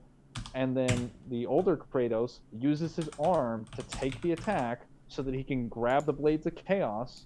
He uses his body as a grapple for the blade and then pulls him across the room and then cuts off his arm. It's actually a very smart strategy. It just cost him a little bit of damage. What exactly am I supposed to be looking at here? I do see it. 2C character. I guess God of High School? No, Soul Cartel.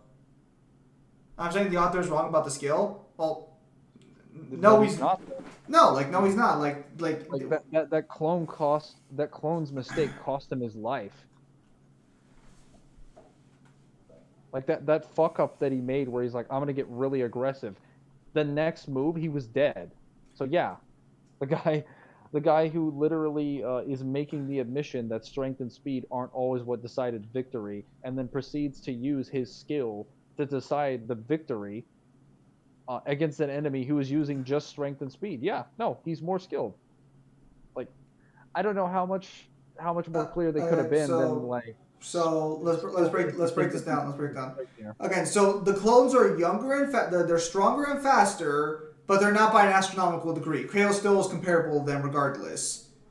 In that comparable state, one of the clones overextends and attacks with his Blades of Chaos, and Kratos, knowing that the attack would be coming because of how he fought back then, proceeds to counter it by rolling into the chain and slicing off his fucking sword hand. Well, so more accurately, he's standing in front of his family, but he throws out, I think he either uses his back or one of his shoulders or something. He uses a body part to catch the blade, and it causes him pain, but he realizes if the blade lands in my body, it has to stop moving.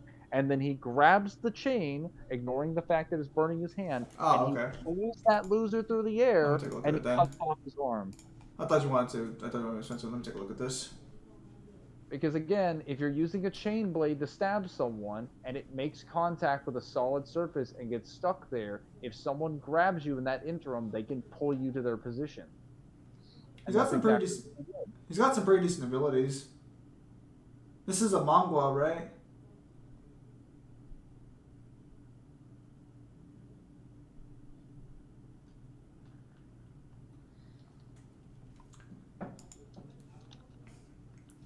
Yeah, had some pretty decent abilities.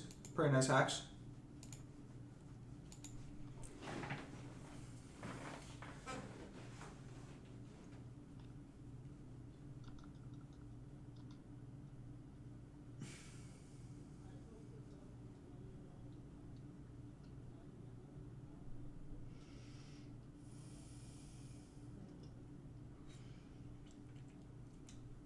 And then there's also really silly times when skill does actually become...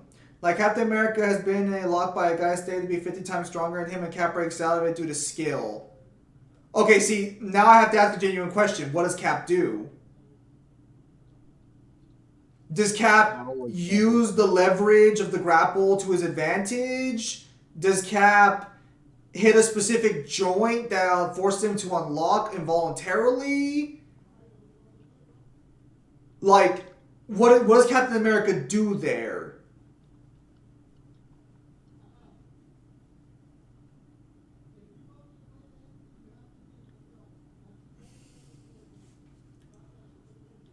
All that power, and still you fucking struggle?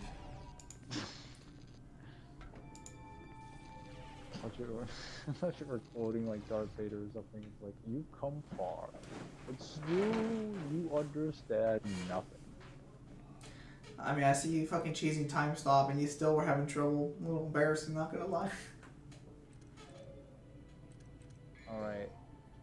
So, for the people who weren't here for the last stream, I'm gonna do something really disgusting.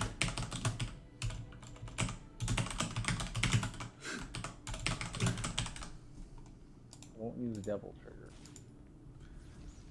Maybe Captain America hit a nerve spot to break out. Again, like that's why I'm asking like what the context there is. Because again, by itself that sounds really stupid, but what if there's actual context? There's usually context for most things. And I say most like 90% of things. It's a pretty overwhelming majority of source material usually has an explanation for why things go the way they do. Writers don't typically like leaving things open-ended. Literally grabs him by the hand and throws away. Oh, I'd have to see it. Here, let me look it up. What is it called? Well, just tell me what you searched. Or actually, never mind, don't, because you probably go to some fucking weird website. I don't want to open them. Time to get your ass whooping. Literally grabs him by the hand and throws him away. Okay, so that might be a leverage thing. Can't Saitama hurt Luffy? Yeah, probably. Dude, what is with these rapid slash spams? Well, I guess I've made it fair now. Past Captain America versus present Captain America in fight. The past uses his knowledge and defeats his younger self. Well, that's perfect knowledge of yes skill. Wait, Tim Kansky, look up one more character up. Alright, what do you want to look up? Captain America versus Star Fox Google Images. What the fuck?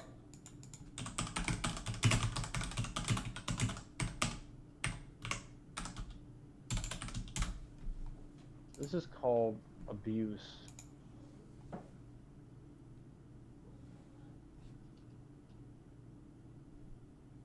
Oh shit.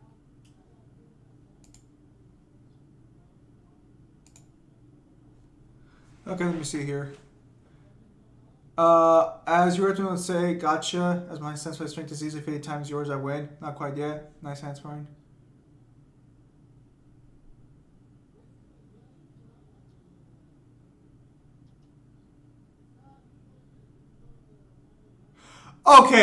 Okay, real talk for a minute. The only reason Captain America breaks out of his grapple is because the grapple's not done yet. He's locking his arm around Captain America, and Captain America slides underneath and flips him over. Yeah, that's the only reason he broke out of that. Bro, Mangler, if you want to make it more extreme, use Royal Guard if you lose this round. Dude, this is normal difficulty. No, this is DMD. Oh, it is? Yep. Wait, Tim, can I see you look at versus Battlecade Tokyo Babel God? Let me see this. That is the Gunslinger Beowulf loop. So, do you just like being a fucking disease on mankind, or what the fuck is this? Beowulf loop. DMD Virgil Navon only. That's actually not that hard. Virgil's summon swords do not have a good time. If you want to make it more extreme. Newhin, that is not extreme. Gunslinger hard cheeses Virgil, which is kind of funny because it probably shouldn't. But to be fair, that they did silly. DMC5. This character's a bit silly, yeah. Well, I forgot to tell you, Sam, I'm going to use this last page I did for you, a special cameo I'm going to do in a class for my cousin. She wanted to do like a special segment about manga using pages. Alright, that's fine. If he incomplete, he's still... No, but the problem is that that's a muscle thing. So if I have my hand wrapped around your chin, or like let's say I'm going like this to go for a shoulder lock, because he's going for a shoulder lock. If you can slide under me before that shoulder lock is done and toss me aside, I can't do anything. Because my arms are like this, you have slid under me and tossed me aside. If the grapple was done, Captain America would not have beaten him. If the grapple was done. But the way it's drawn, his arm's like all the way fucking out here. What are you doing, Mangler? Mangler, what the fuck are you doing? No one really knows. Yes, you're right. I'm going to tell children the success it brings to draw furry, obscenity at 3 a.m. winning more than a professor from high school. Do you even draw furry shit, unironically? Zim Silly How? I don't recall saying. I don't recall using the word silly. Well, Oh, no, I remember now. No, it's silly because the guy's 50 times stronger than Captain America, but theoretically it's still possible, depending on when you do it. It's kind of like you shouldn't use a punch you don't know because my force will have to overpower your 50 times stronger muscles. No, because the force of the muscles is in a horizontal direction. He's compressing his muscles like this. All of his force is like this. So if you can get under the arm from where the force is going, you're not combating the 50 times strength anymore. You're combating his body weight. Because the way Captain America breaks out is he slides under the guy's arm. So he doesn't fucking like push forward and break it. He doesn't like fucking he doesn't like catch it and force it back. He slides under his arm, which is away from the force, and then he tosses him. Halo Infinite had the most brittle armor in the fleet. Oh, did you hear about the fucking guy who got fucking banned for teabagging? Where? In a tournament. Must have been hosted by a guy. No. Oh yeah. Well, Yeah. I mean, I didn't hear about it, but that's to be expected. That's stupid. He wasn't teabagging the enemy. He was teabagging his friend. It was a joke between them. You're not supposed to teabag in tournaments. That's stupid. No, it's not. It's unsportsmanlike conduct. Even if it's for your own teammate when you're having fun, get out of here. You're there to compete, not there to fuck around. Bro, get the fuck. You're the kind of guy who thinks that fucking when a football player celebrates after getting a touchdown, they should get fucking like taken off the fucking field, aren't you? You're the reason they made the excessive celebration fucking ban. No, so like the entire purpose of a competitive play style is to play the game a specific way under under specific circumstances. Like that includes not teabagging. People don't generally enjoy it at that level because one is again, I would understand if he's teabagging the enemy, but he's teabagging his friend, and it's a joke between them. Like, what the fuck? Hey, dude, when you're in game, you're supposed to be focused on killing your opponent. So when you go to a party, when you go to a party, does the music drop down to 5? Because you're just such a massive buzzkill. That time that you're spending down there could be spent, firing at somebody. And Cap grabs him near the hands anyway. The force of the guy's hands are going like this. They're going this way. Captain America's forces would be this way. Even if he's grabbing his hands, that would be from a different angle than what the force is going from. So he wouldn't be taking on the 50 times strength there. And Cap grabs, which is already on his neck. No, it's already on his neck, but he slips out. The way the art is drawn from the panel, it's clear that the fucking grab's not done yet. Here.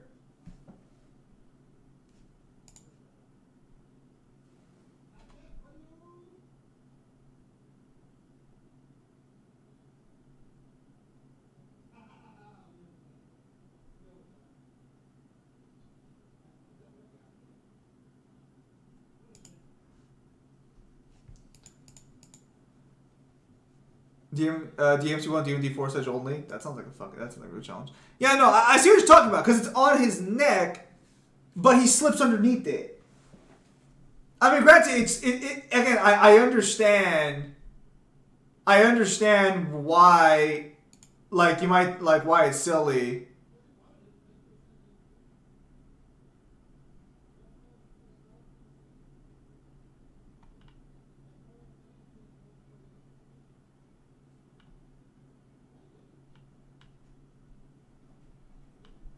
I've never even heard of this guy.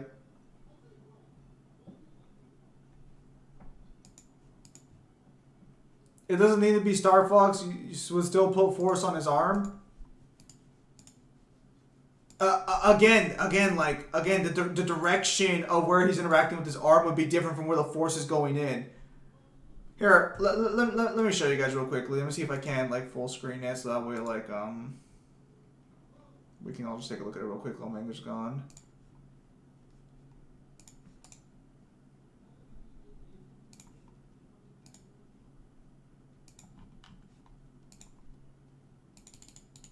Oh, this is fucking cursed.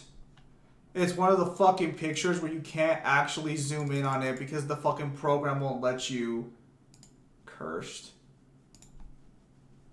Look, Zim, I kind of agree with Mangler in this one. Just because you flip the finger to your friends doesn't mean it's going to get past a special event. Same happens in Vanguard TCG. Bruh. Nothing showcases him slipping under it? Bro, what the fuck are you smoking? Hang on, Mangler. Hang on. Okay, we're gonna look at this over here real quickly. Please, none of my search history right now.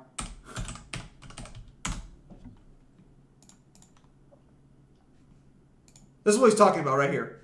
So right there, not quite. You said that? And then he's already underneath him. Now, to be fair, let's say he's not slipping underneath. Let's say he's not. He's still grabbing him from a different point of force than what's actually being applied in the direction.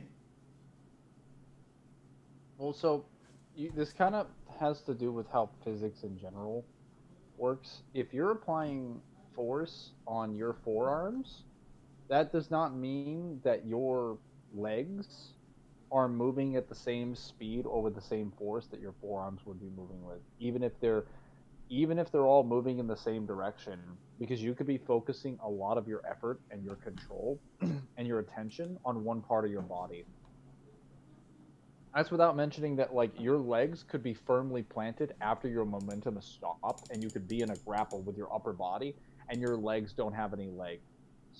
Like, your legs just have, like, the very basic leverage, but they're not going anywhere. Yeah, keep in mind as well here, the lock's not done yet. Again, if this arm lock was done, Captain America would be out of it.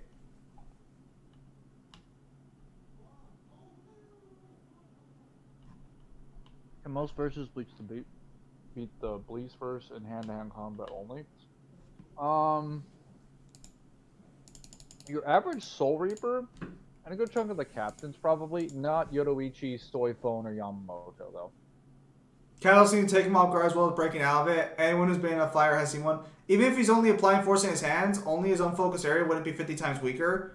Well, okay, so keep in mind, what he states is that my strength is 50 times greater than yours, not my weight or anything. And again, this is where how force is applied. If I were to push forward, because he's closing... Actually, he's not applying force yet, technically. Because that grapple... the grapple he's going for is one where he locks his arm and then applies force after his arm's locked. It's an elbow lock. When you do an elbow lock on somebody, you have to lock the grapple first before you start applying force. Right. Here we go. The cursed team slayer of leagues. I mean, of Halo Infinite. Hang on. I didn't say leagues. Well, actually, I was gonna fucking play leagues today, but I never fucking had time to because you said the fucking stream. It's okay. I'll play Halo Infinite for you. It's basically the same thing. I still need a fucking... Bro, I'm on a win streak of 3 wins, and I only have 33 LP out of 100 because Riot wants to drop my ass from gold, but I'm just... Like I said, it's basically the same thing. Like, if he was 2 times stronger than Cap, I'd understand. Why, though? What's the difference there? Because he'd be double Captain America's max strength. Why is that? Why is that so different?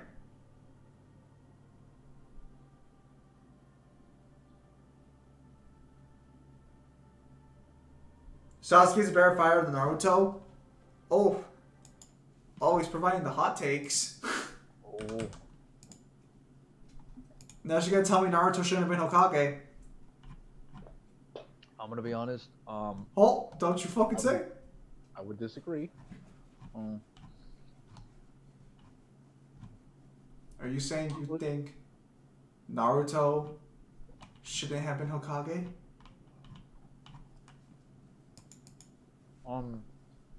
Naruto. You scale Batman and Superman. I have to ask because Batman has fought and beat Superman a lot, and it's all scale based on Batman's part. Because if 50 times stronger gap is too big. Dark Lord, I have to disagree. Well, so here's the thing. Hang on, does a Rasengan count as hand-to-hand combat as fighter?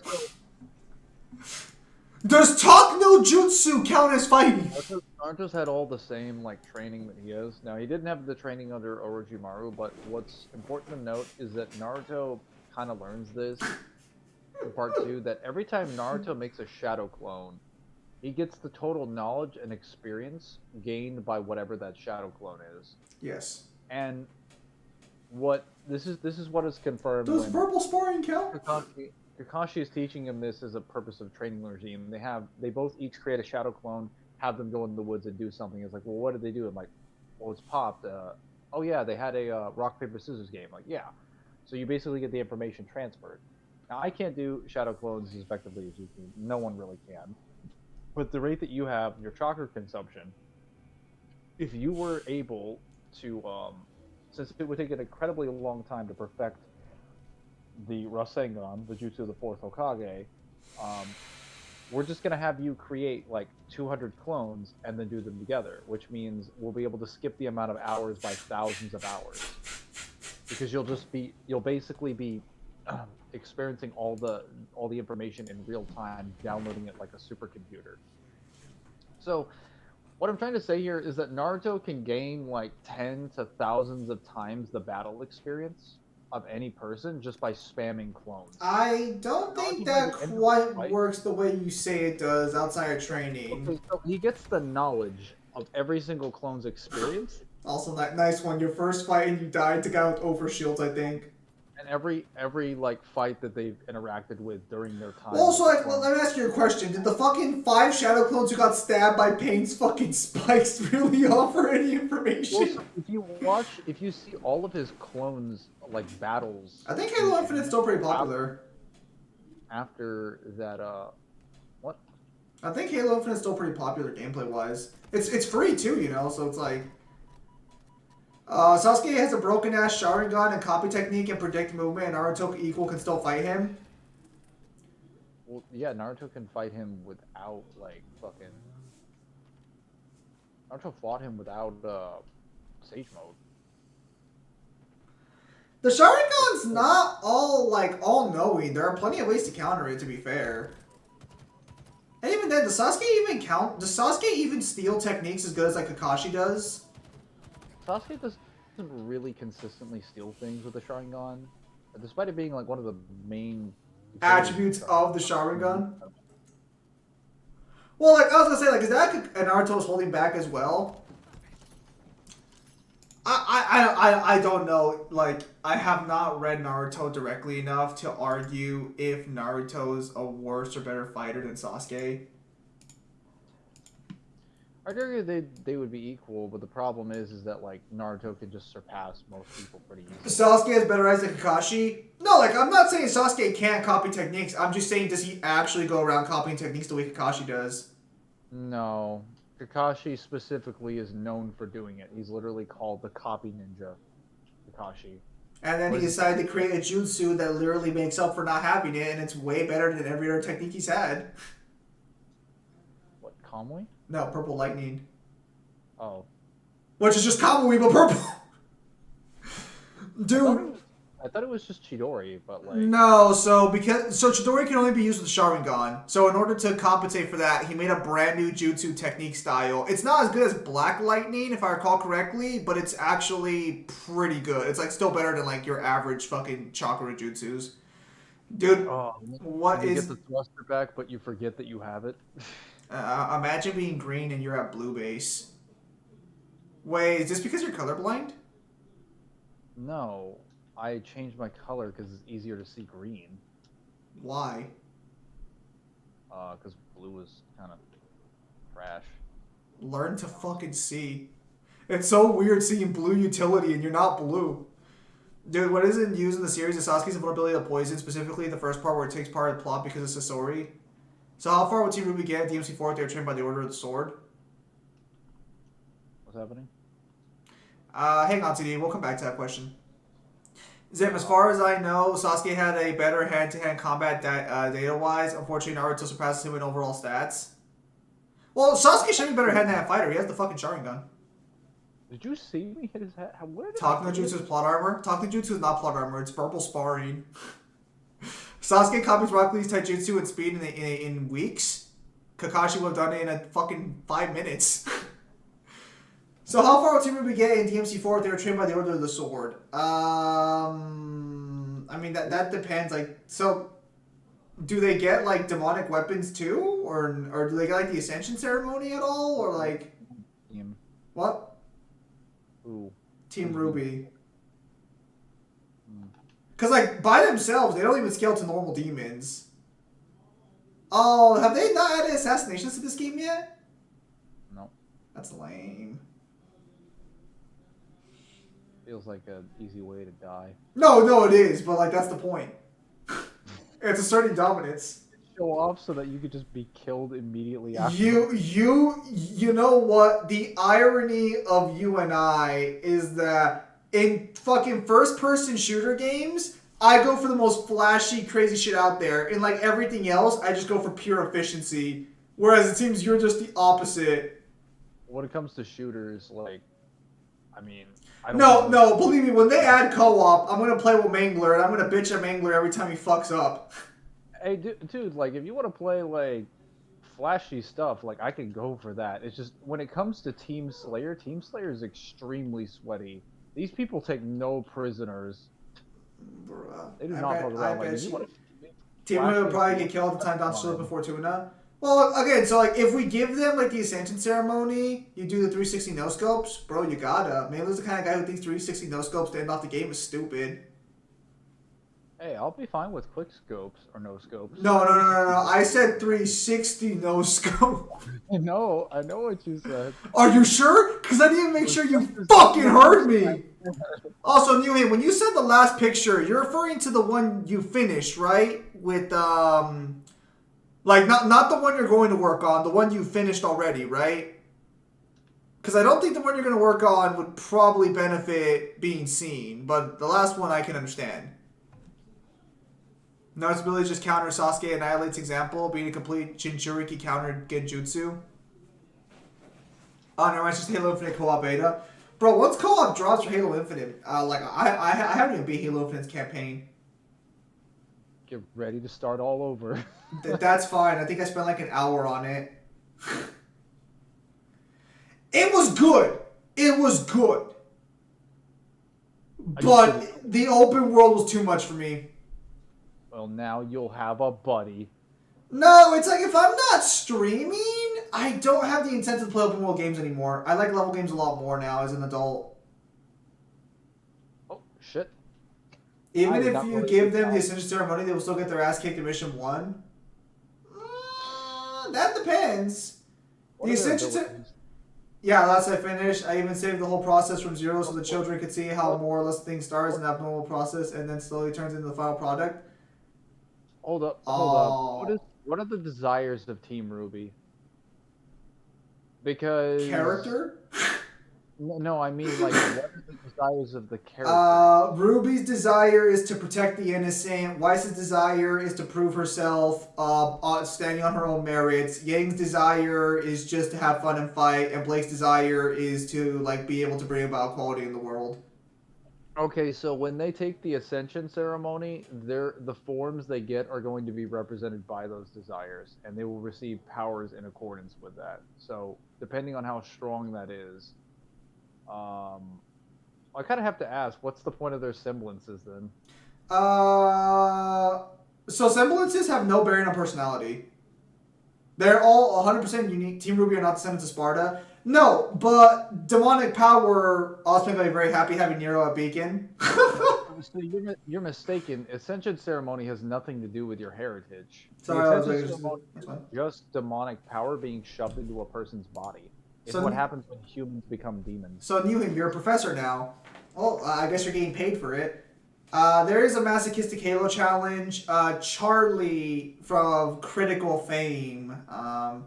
I know I can make my point in text. What?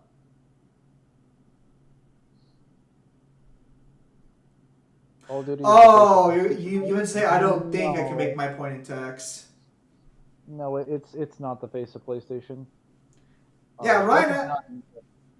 Right, I was gonna say Ryan asked about it earlier, where apparently fucking Critical asked can anyone beat Halo 2 Lasso without dying once on single player? With no flashlight perk, basically. Yeah. And no one's been able to do it because Halo 2 is notorious for having the hardest. So. Well, I think just the hardest fucking legendary campaign in general, right?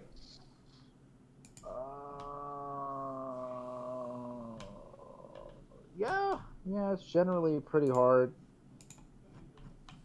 What shooter game is the face of PlayStation? None, but I guess if you want to include one, maybe Uncharted. I don't know. PlayStation's not really the place you go when you want to play shooters.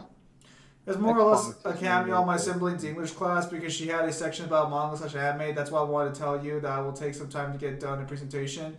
I was wondering why you've been so quiet recently. Time to get an Xbox. Devil, you get an Xbox, we'll play Halo every day. We will play the Halo challenges. Also, Join those children up. only know about One Piece, Naruto, and DBZ, basic scums. No, I don't know what to call myself. I guess you were gone for this, but Mangler is apparently ready to do the Dot to Protect swap of Bayonetta, so that'll probably be done next month, maybe. And no, he won't be getting a protagonist swap after he's 40. This will be a young Dante.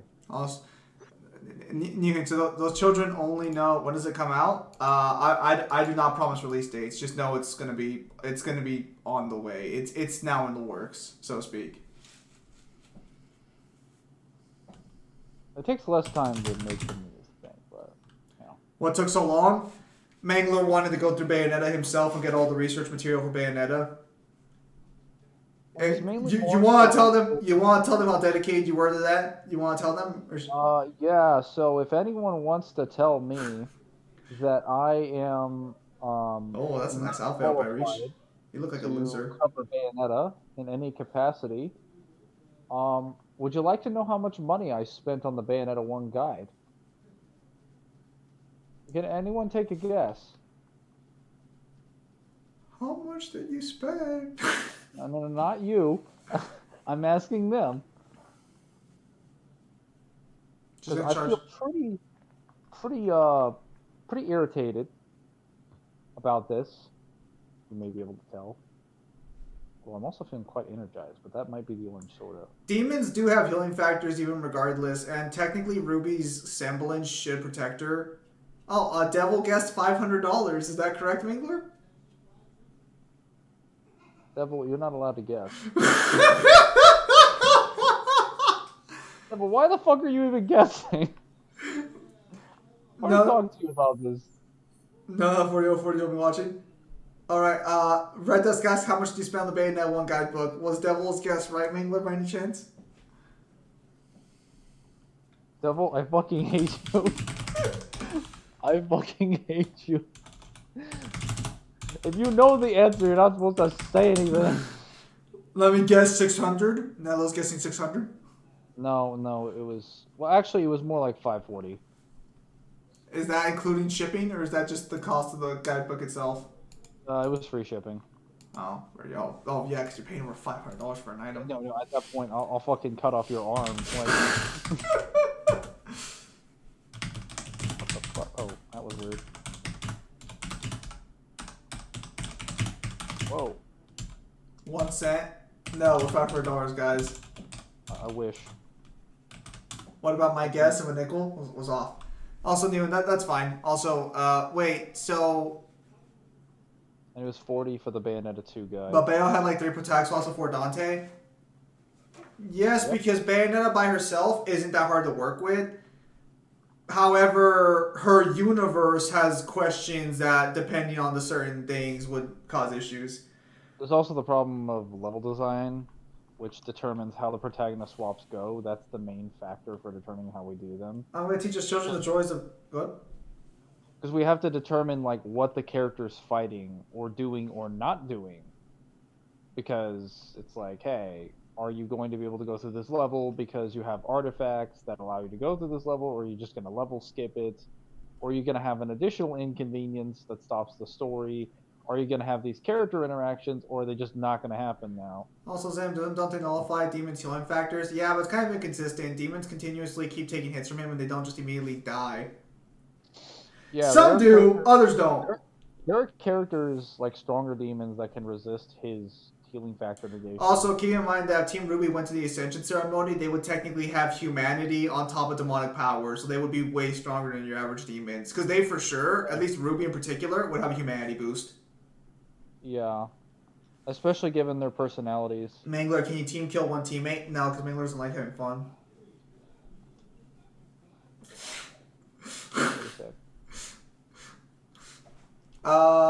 I'm going to teach those children the joys of Cowboy Bebop, Shaman King, Vampire Hunter D, the Fatal Fury OVAs, of course the Fatal Fury OVAs, Evangelion, Bao, Trigun, and the Street Fighter movies, you know, all the good old animes that will turn them into men.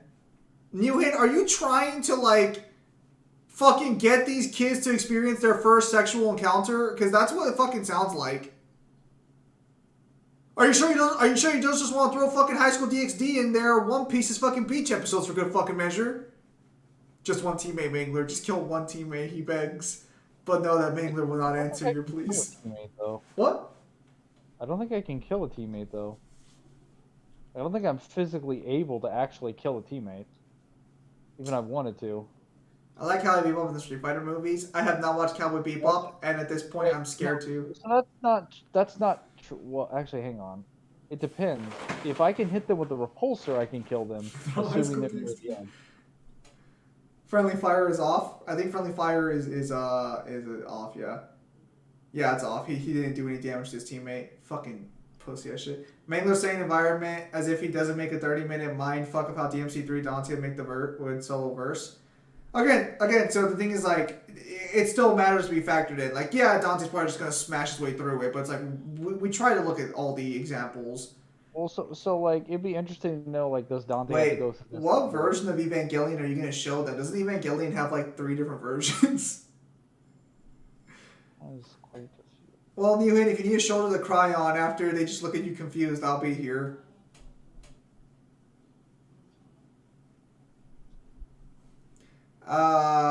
Yeah, so anyways, go back to Cowboy Bebop. I have not seen Cowboy Bebop, and at this point I'm afraid to watch it, because if I don't like it, I feel like I'm going to be gaslighted into, like, feeling bad about it. I've told things about it that are good, and then I've been told Kyle's opinion of it. So Kyle's the only person who I think honestly has a fucking real opinion sometimes, because he's the only one who disagrees with crowds. It's mainly because he sees them after the fact, so he gets to see a lot of information before he makes up his mind. Ozpin, so we toss the making pure the Fall Maiden in the trash and make a new plan. Good news is that we have someone who solos Salem and Ease, and bad news is that Team Ruby is gone from our universe. Saints Row 3, the Get Out of Hell crew versus Ichigo. Depends on where we go, Ichigo. That's gotta be a really silly conversation to have. It's like, oh, finally we can kill Salem. It's like, yeah, but they're gone. Fuck.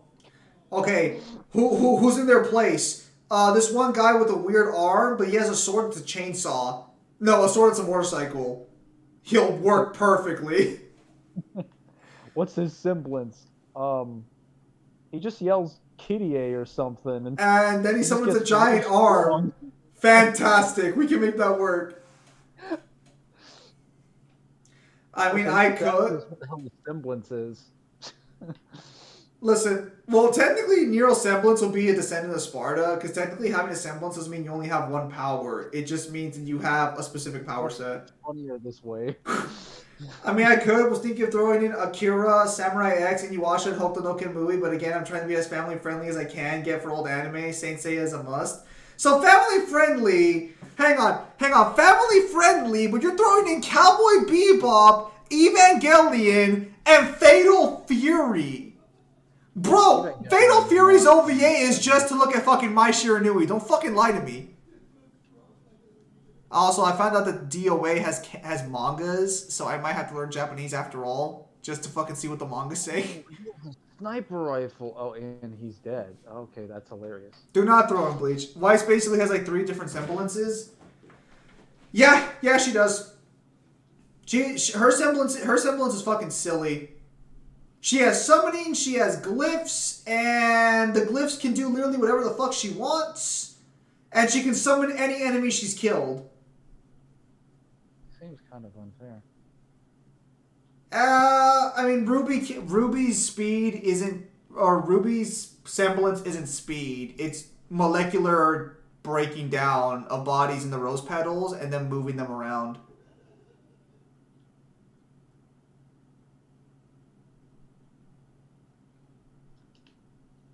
Did I not kill? Oh, he died. He died to a disruptor. Wow. Do not throw in Bleach for family friendly. High School DxD is not family friendly. Weiss should be the most powerful member of Team Ruby. Dude, that's one of the things I hated about Ruby so much. Weiss is the strongest and she loses every single fucking fight she's in. Dude, she solos half the verse. Dude, if you fucking gave anyone with fucking brain cells her power setup, she'd be like fucking almost the entirety of the series. Most people can't fuck with that semblance. Bleach, Dude. so Bleach is family friendly until you get to the beach episode. Shoulder on the beach. Dude, I'm gonna be honest. The fact that Winter couldn't beat Crow in a fight was pure plot-induced stupidity. Wasn't that like in season 1? That was in season 3, and it's still one of the stupidest fights if you go back and look at it. There's no reason Winter should have lost that. She should have Weiss's glyphs and then some. Oh, and I love her attack. She summons a bunch of fucking doves to just fly at fucking Crow. What the fuck are doves gonna do, you dumb bitch? It's the Listen, it's the stupidest attack I think I've ever seen. Kyle, you're here. You've seen the fight, right? Were you just mad because she was sending birds to kill a man? That Have you never seen it? I think I have. Hang on, no, you had no. No, I definitely have. I've seen up to like season 5. It's the stupidest attack I've ever seen in my life. I don't remember that attack specifically. I do. Could try throwing Bleach, Nello, but I wanted to focus on early 2000s or lower anime. I did put Beyblade on it. Wait, why don't you put Yu-Gi-Oh on there? That's family friendly. I was gonna say Yu-Gi-Oh. Wait, no. Them Yu-Gi-Oh girls are a little too strong. Them Yu-Gi-Oh. No, it's pretty. My Valentine doesn't have that much screen time. Bro, Taya's a snack. I can't say it like that. It's so fucking weird. Studio Ghibli movies are good, but I think they are overrated examples. Damn. Which ones? Some of them are pretty. Spirited Away could have been better. That one was weird. That was like a trippy movie. I've only seen Spirited Away, and then everyone tells me I've seen it once, and it bored me to tears. So everyone tells me go watch Princess Mamakamara and watch fucking Howl's Moving Castle is the one. Hey, you need to watch Castle in the Sky. That's a good one. Well, you know what, Kyle? I think we got some movies to go watch in the Cove at some point. Castle in the Sky is pretty good overall. Hey, why don't you shut up the Lupin the Third movie by Studio Ghibli? That's a pretty good movie from what I heard. And Lupin the Third's like an iconic character, you know. Sometimes he's a rapist, sometimes he's a lovable goofball. Isn't he a character from the Detective Conan fucking series? He cameo. No, I think he crossed over with Detective Conan at one point. Princess Mononoke. I hit him. I would recommend watching Crisis's video about how powerful his jet streams stand. It tells how powerful Rangers should be. Shouldn't it be DMC1 novel Dante and the protagonist swap? I have seen some of Crisis' videos, and I have a little bit of a problem on how he likes the power scale shit. We don't use the novel versions of Dante. We would just use the game version because that's the one most people will be familiar with anyways. Also because then we get into the question of like which version of novel. Like, so... Go ahead. Oh, I was just going to make... no, you can finish real quickly and then I'll tell Kyle something. I was going to say 4 version is just Dante from 4. 3's manga is just Dante from 3 but without any of his weapons. 1's Dante has 2 different versions. 2 is just 2's Dante without any of his weapons, but he gets the beast heads, which, depending on what you argue, is either broken or just mildly silly. And then 5's Dante is just DMC 5 Dante from the prologue, but weaker Wow. with Cerberus. So it's better That's- in every way. There's not really any reason to use them when they're just, better versions. And technically, even DMC 5 Dante has like 3 different versions. Wait. How do you scale Jetstream Sam to the rest of the Metal Gear? Every character in Metal Gear Rising is way stronger than fucking the Metal Gear characters. Also, Oh, so no. So this is weird because like, how would they? So is he trying to backscale the Metal Gear characters to the Rising characters because they do realize that body start of Revengeance is not the same one from 4. It's an upgraded version, and then he gets a new, better version. And then bring up hacks from the novel and guides nobody reads. That's a little different. That's way different. The reason that's done is because that's something the character have. The problem is that if I tell you, let's use DMC3 Manga Dante, most people aren't going to be able to picture that in their head, even though it's DMC3 Dante. Yeah. Looks like Manga Dante doesn't really get anything. If Volume 5 was more realistic, how much would Weiss fuck up Renault? Dude, the fact that Weiss lost that fight was just pure plot due stupidity. Actually, she doesn't even really lose the fight. She gets fucking killed by Cinder. Or not killed, but she gets fucking hit by Cinder with the fucking spear out of fucking nowhere. Because, the main character, John, needed a moment of fucking, needed a fucking hero's downfall moment.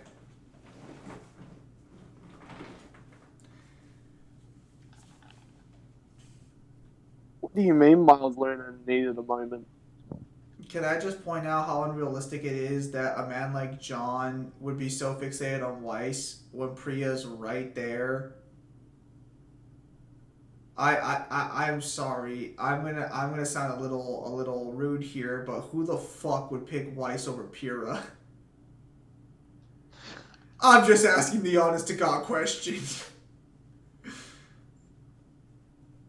She has a better semblance too. She has a better semblance, a nicer personality for most people, and let's not lie to ourselves. She's definitely got it going on a lot better than Weiss does. Better looking. Yes.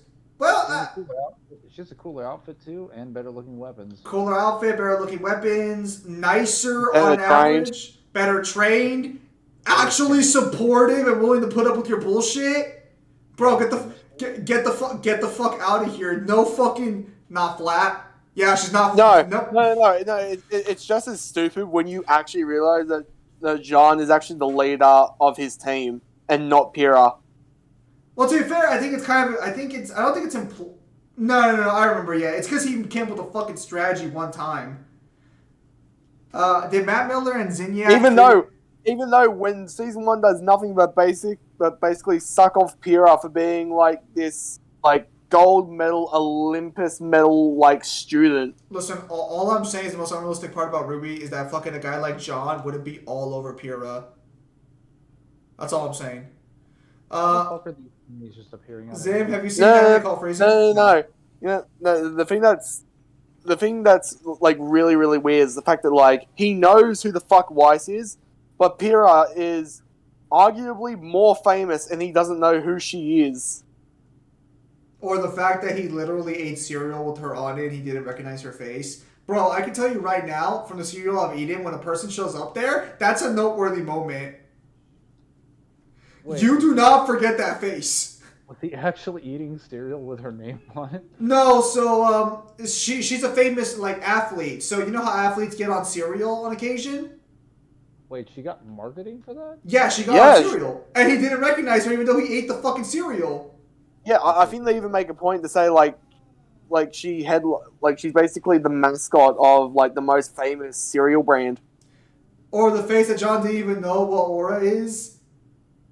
Or the fact John didn't know that was so stupid. There is no way that okay, so this is where like the story of Ruby really falls flat on its fucking face because they don't know how to write for shit. They had no way to introduce any of those elements naturally. Jean literally comes from a bloodline of, like, heroes and warriors. There is no fucking way he didn't know what aura or semblance was. Well, that's assuming he's not lying, because we actually don't even know what his past is. Because I'm pretty sure... It wouldn't matter. Fucking nobodies know what aura and semblance is. I'm gonna make a prediction that at some point before the series is over, we're gonna find out Jean stole the shield and sword he's been using, and that he's actually a fucking nobody the entire time. I'm calling it right now.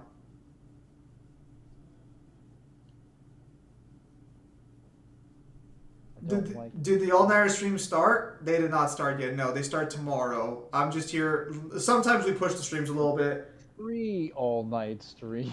This is the pre-all-night. When the all-night stream starts, we're doing Persona 3. See, normally I'd hide it, but I fucking told people to hide it, and this one guy, who I'm not gonna name, fucking said something when I told him not to. Crazy, I know. It's not like I didn't fucking tell you guys don't say shit. Crazy. Oh god damn, I think they'll actually do that. Jesus. Dude, it'd make the most sense, and it would help explain why John's such a fucking failure. See, Newhan knows good structure there. Real. Ruby, but I'm Jean Me. You want to go out? Weiss, no me. Okay, fine. I'm gonna go with the sexier, smarter, stronger serial girl who sims for me. Vibe it, dude. Like again, I'm just gonna say it. If I was in a high school setting and a girl who, because Pyrrha does not hide her cleavage at all, is there simping for me? Bro, it would take me like 2 days toss before I'm like, hey, you wanna go out or something? You've been spending more time with me than literally everybody else here, and you seem really like happy to be around me. Like a person that you're literally willing to sit around and deal with bullshit and to me on shit that I should already know by getting to this place, because this place, I don't know if people have noticed, is supposed to be the high school for hunters and huntresses. Them, she is 17. Not the school exclusively for them. This is the second school. They have to go through a first preliminary school before they get chosen. To be fair, he falsified his records, and they knew he falsified his records. Your Discord moderator. I said if I was in a high school setting.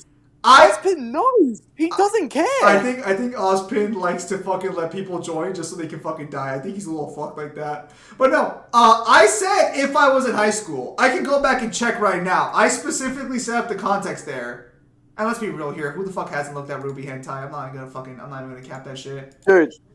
Dude, like when someone's just like, oh, he falsified his records, it's like, yeah, and you know what happens when you don't live up to like the records shown? They look into it to see if you're actually telling the truth, and this would have been within the first term. To be fair, Glinda... Because he was not great on his... He's a shit fighter. He's not great academically. There was no way he could have hit it. Well, so this is the thing, is that if you remember back in... Because I have good memory about shit like this. Glinda says that. Glinda openly calls out that John's fucking lying and that he's nowhere near as good as his resume said. Zim, is it a good time to talk about those drawings Shadman did back in the day? What the hell is going on here? Why are my teammates dying left and right, but they're only breaking even? Sounds like a League of Legends team, alright. Shadman is a weird guy. That man was weird. For those of you who don't know, Shadman is very famous for... I think, actually more specifically, Shota material, if I'm not mistaken.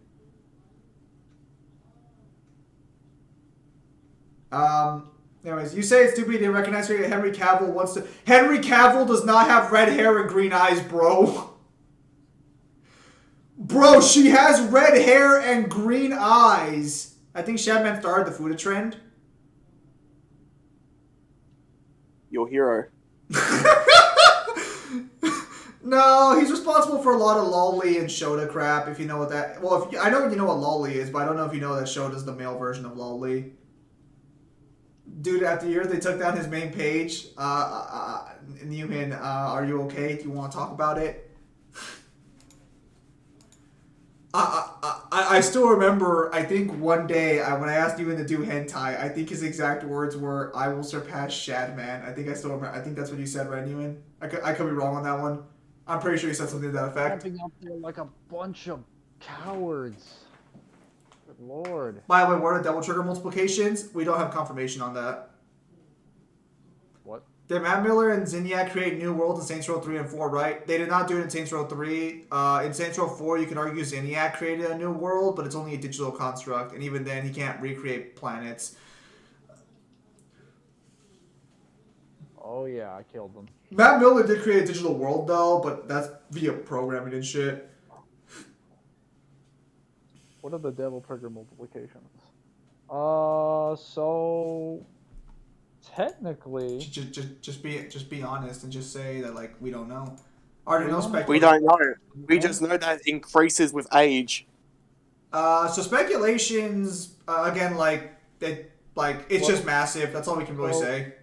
So what I can confirm is that technically the difference is great enough that Dante with essentially like no stamina, no power, and is essentially dying, can go from like not lifting up one half of Virgil's sword with one arm to chucking his entire body weight. I recall there being 2-type statement. That's in reference to the DMC1 guidebook where it states that Devil Trigger doubles your power, but that does not fall in line with what's shown lore-wise.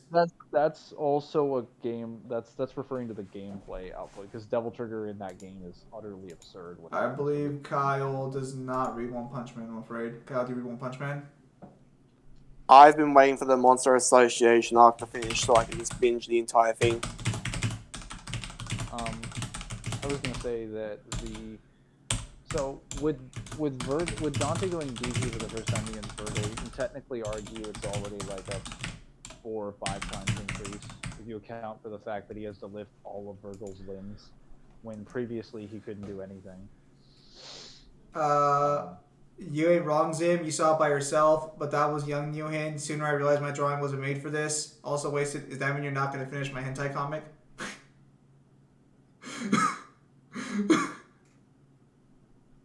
Hang on now. Hang on now a minute. When did that happen? Mangler, when did that happen? Yes.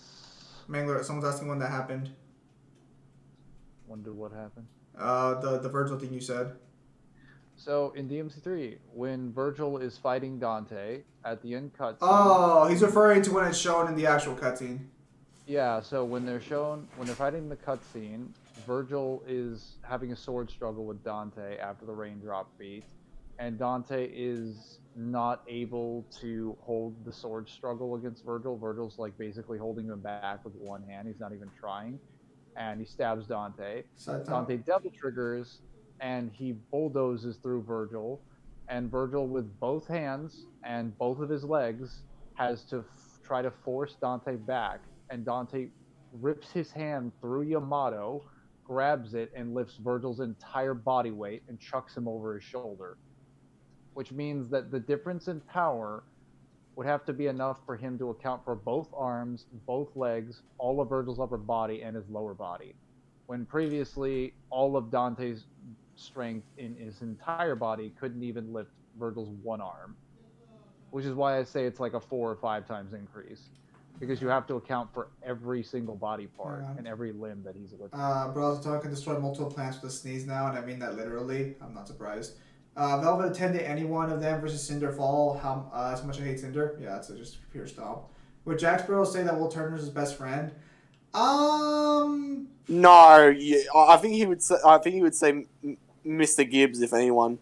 Yeah, no, he wouldn't say William. I don't even think he'd say. I don't think he'd say anybody. I think he'd directly say the sea is his best friend.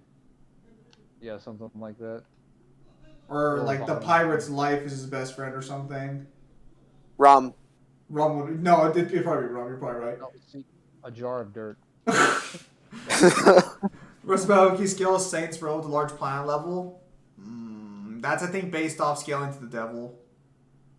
Yeah, I'm pretty sure that's a statement from Get Out of Hell. Yeah, Gap fights the devil. No. I think I remember why. It's because Gap fights the devil, but the devil also believes the boss is the best man to lead the armies of hell in the fight against heaven. Which means that he'd probably be better than him at doing it. Here, let me see. You're so good, the devil's like, damn. Is Dante the perfect escape fantasy? Oh no, character? like the devil fully intended on kidnapping, like the boss, just to marry him off to his daughter to have a general. Yes. That's literally the entire plot of the game. Is the devil stole the boss and Johnny Gat's trying to get the boss back. That spoiled get out of hell for me, but that's still hilarious. Wait, hang on a minute. That's the first thing you learn. The story of Get Out of Hell is a lot more than just that. Okay, so that's not true. Gat's only mountain level. What the fuck?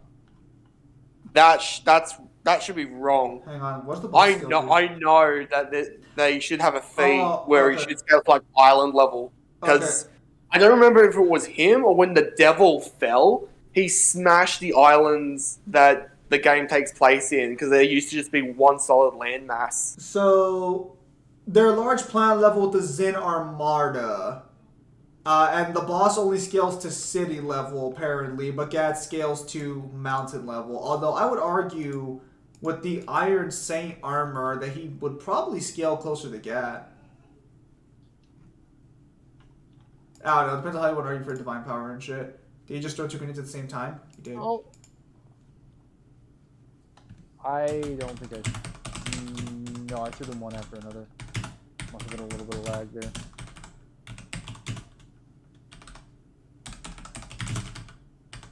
Alright.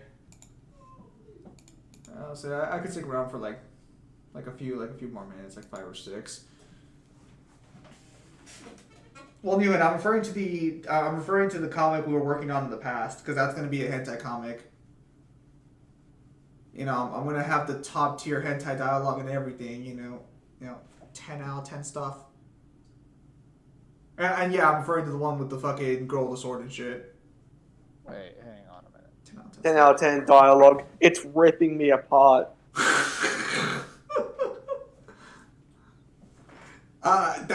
That's just a staple in the fucking hentai community. Me, remember at the top of the tower when you killed Piera and Ruby to use her eyes? You thought that it was that you took your eye and your arm, but it was me. I cut your eye and poked your eye out super speed.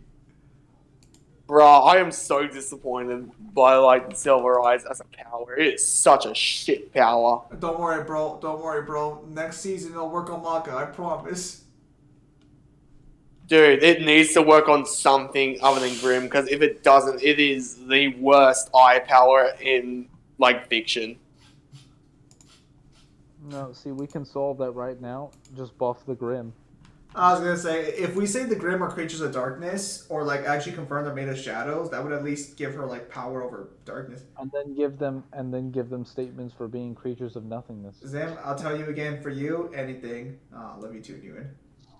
That's all you really need to do to make Ruby powerful. Just buff the Grim. Alright, Grim are platonic concepts now. Yeah. Kyle's worse than Ironwood semblance. That's not a semblance, that's just a day at the fucking job. Ironwood has a semblance? Yeah, his semblance is hyper focused basically. He can completely ignore Wasn't that literally the excuse that the showrunners made just to make him go insane? Because they didn't like that everyone agreed with him? So basically, it turns him into a robot where he ignores any and all suggestions and just focuses on what he thinks is the right decision. So it's basically like logic enhancement. Is it combat applicable? It is No. Well, I mean, technically it would be, but how many situations would actually require you to completely cut off any and all? Actually, that depends. Well, actually, that depends because that would actually explain like why he's a good general. I was gonna say if you cut off all suggestions and you focus entirely on your own. Hang on. I have it right here. His strength is called metal. It strengthened his resolve, which allowed him to carry through his decisions, helping him hyper-focus. Here. As Metal was a passive semblance, it is often active in the background scene, steering Ironwood in one direction, helping lessen the burden and the consequences of his actions on his psyche. If anything got in the way of his goals, he swiftly took actions to eliminate the variables from the equation. However, this had the consequence of feeding into his paranoia, making him unlikely to trust even those close to him, even if they had his best interests at heart. So, a semblance that allows you to remove any and all threats to your equation also somehow makes you paranoid, even though this should counter paranoia technically. Well, so if it's designed to remove anything that abridges your focus, then yeah, that could cause paranoia. No, it should remove paranoia because you'd remove anything that makes you paranoid. Only when the semblance is active. It's a passive semblance. It's always on. Oh, that's fucked. Logically, Ironwood should kill anyone who causes him to be paranoid. Or if not kill them, you should get rid of them. But see, the problem is that that's not what they showed. No, so they showed it in Season 8. No, you know what the problem is? Is that when he's introduced and we get Winter, he is literally shown taking suggestions from Winter. No, Kyle, shut up. What are those facts? By the way, Kyle, when's your next Drunk Bandicoot stream? Oh yeah, for those of you who haven't seen it, me and Kyle did stream Crash Bandicoot with a special guest star over there. So as I said at the end of that stream, it might be Saturday, well my Saturday, or it might be the Friday after because I'm busy on Friday unfortunately, so I won't be able to make the stream until like 5 o'clock, but I don't believe any of you guys will be up by that time. That depends. That would be Thursday for me, right? Your Friday or what? Yeah, so it would pretty much be like an hour and a half after, like, it would pretty much be like an hour to an hour and a half after, like, I would usually start streaming. So, yeah, then I wouldn't be there because I'd work the next day. Kyle's Fridays is Saturday. I think he's busy on Saturdays. That's why he never really streams there. Well, it's that, and it's also the fact of, like, unlike Fridays where I have the entire house to myself for the evening until about, like, 12 o'clock at night, my dad will be there, and I don't need him, like, poking around the corner. Being like, you're interrupting my movie. Fuck about your movie. Get me a beer, bitch. Like a great relationship. I mean, for some reason it seems to work out well. I guess he enjoys his son. I'm glad somebody does. We make it into a little competition. He'll literally stand there at the door and keep mimicking the drink sign to get me to drink faster.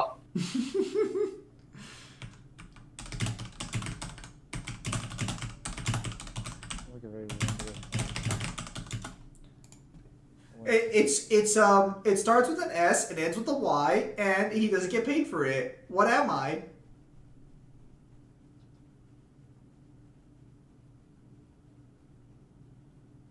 You spelled it correctly. No. See. You're thinking S and then ends with an E, but I'm thinking of the concept in general. Oh, wait, no, I thought it was a V. My bad. You fucker. Anyways. So tomorrow the all-nighter stream should start with Persona 3. I'll have to fix the audio a little bit, but hopefully it won't be complete dog shit. Because you guys did not give me hope for Persona 3 at all. Everyone who's played it has not given me hope for Persona 3. And I'd feel so bad if I play another game Neo likes, and I'm just like, this is garbage. It's not a garbage game, but I don't think you're going to have as much fun as you did with 4. I'm sure the characters will make up for it. Oh shit, there are a lot of enemies there. We sure will. Kyle, please. Can I get some backup up here? No. How would you like it if you saw somebody who, let's just say they look like Toki, but way sicklier? I don't think that'd be very smart. I'm gonna have to kill the entire enemy team by myself. You know what, Mangler? Maybe this is more like League of Legends than I thought it was. Who's a better father, Virgil or Endeavor? I'm gonna say Virgil because technically Nero wasn't permanently scarred as a result of Virgil's actions. He just got a cool arm out of it. Who's Endeavor? Endeavor is the father of the ice. Did that guy just teabag you? No. Okay, I was gonna. Demise. No. So Endeavor is the father of the ice and fire guy from My Hero Academia, who's technically a piece of shit, but I mean they really worked hard for a redemption arc for him. Give me a comparison that I actually know. He caused his wife to go insane, and as a result, his wife brutally maimed their child. Already worse than Virgil. So he's a slightly worse father than Fire Lord Ozai. All right, so he's competing with Arkham. What about it? Dude, like, literally... Actually, I hate to say this, but I think Arkham is actually a better father. Well, actually, is it ever explained how Endeavor caused his wife to go crazy? I don't think they ever actually elaborate what he did specifically. I think they tried to say that he was abusive or something. Well, so that's but the thing, you don't see that. Yeah, no, like he's literally No, because he's too busy abusing Todoroki the entire time. Yeah, well, it shows that like his kids don't like him because he's a brutal teacher, but we don't know why his wife doesn't like him because it's never shown that he like goes out of his way to hit her for no reason. And then you also find out that he remembers her favorite flowers and everything. Must be some fucked up relationship. Well, I think maybe it was the stress of watching her children get basically not physically abused, but mentally abused. Maybe he. I mean, I don't think it's ever stated he forced himself on her, but he did technically pay for her to marry him. But again, it's never stated that he forced himself on her, as far as I remember. Did he pay for their parents? Yeah, he basically bought her quirk from the parents and married into the family. Well, that's an arranged marriage then. Yeah, but the problem is that he was romantic with her. And again, it's never stated he forced himself on her or anything. Which, if he did, she doesn't want to marry Endeavor in the first place, then her children is getting abused. Perhaps give me a better example. Dude, this is one of those cases to where, like, they should have shown something more. Also, the children getting abused, I don't think is entirely fair. Like, he tries to train them, but then he gives up on them. He doesn't really abuse them, he just abandons them. Except for Todoroki. Todoroki was the only one who wasn't a failure in his eyes, so he didn't abandon that one.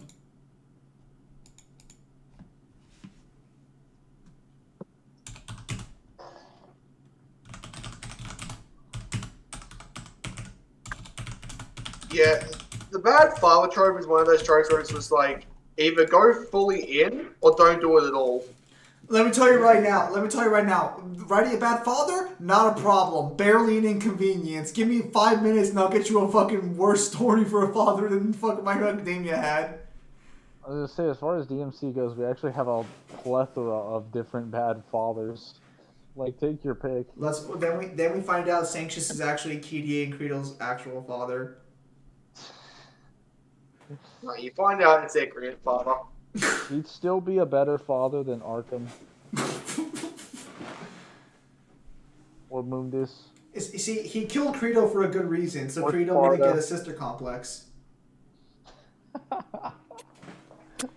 He's all like, Credo, I can't have you sleeping with your sister. Wait, no, that wouldn't be possible because their parents are dead.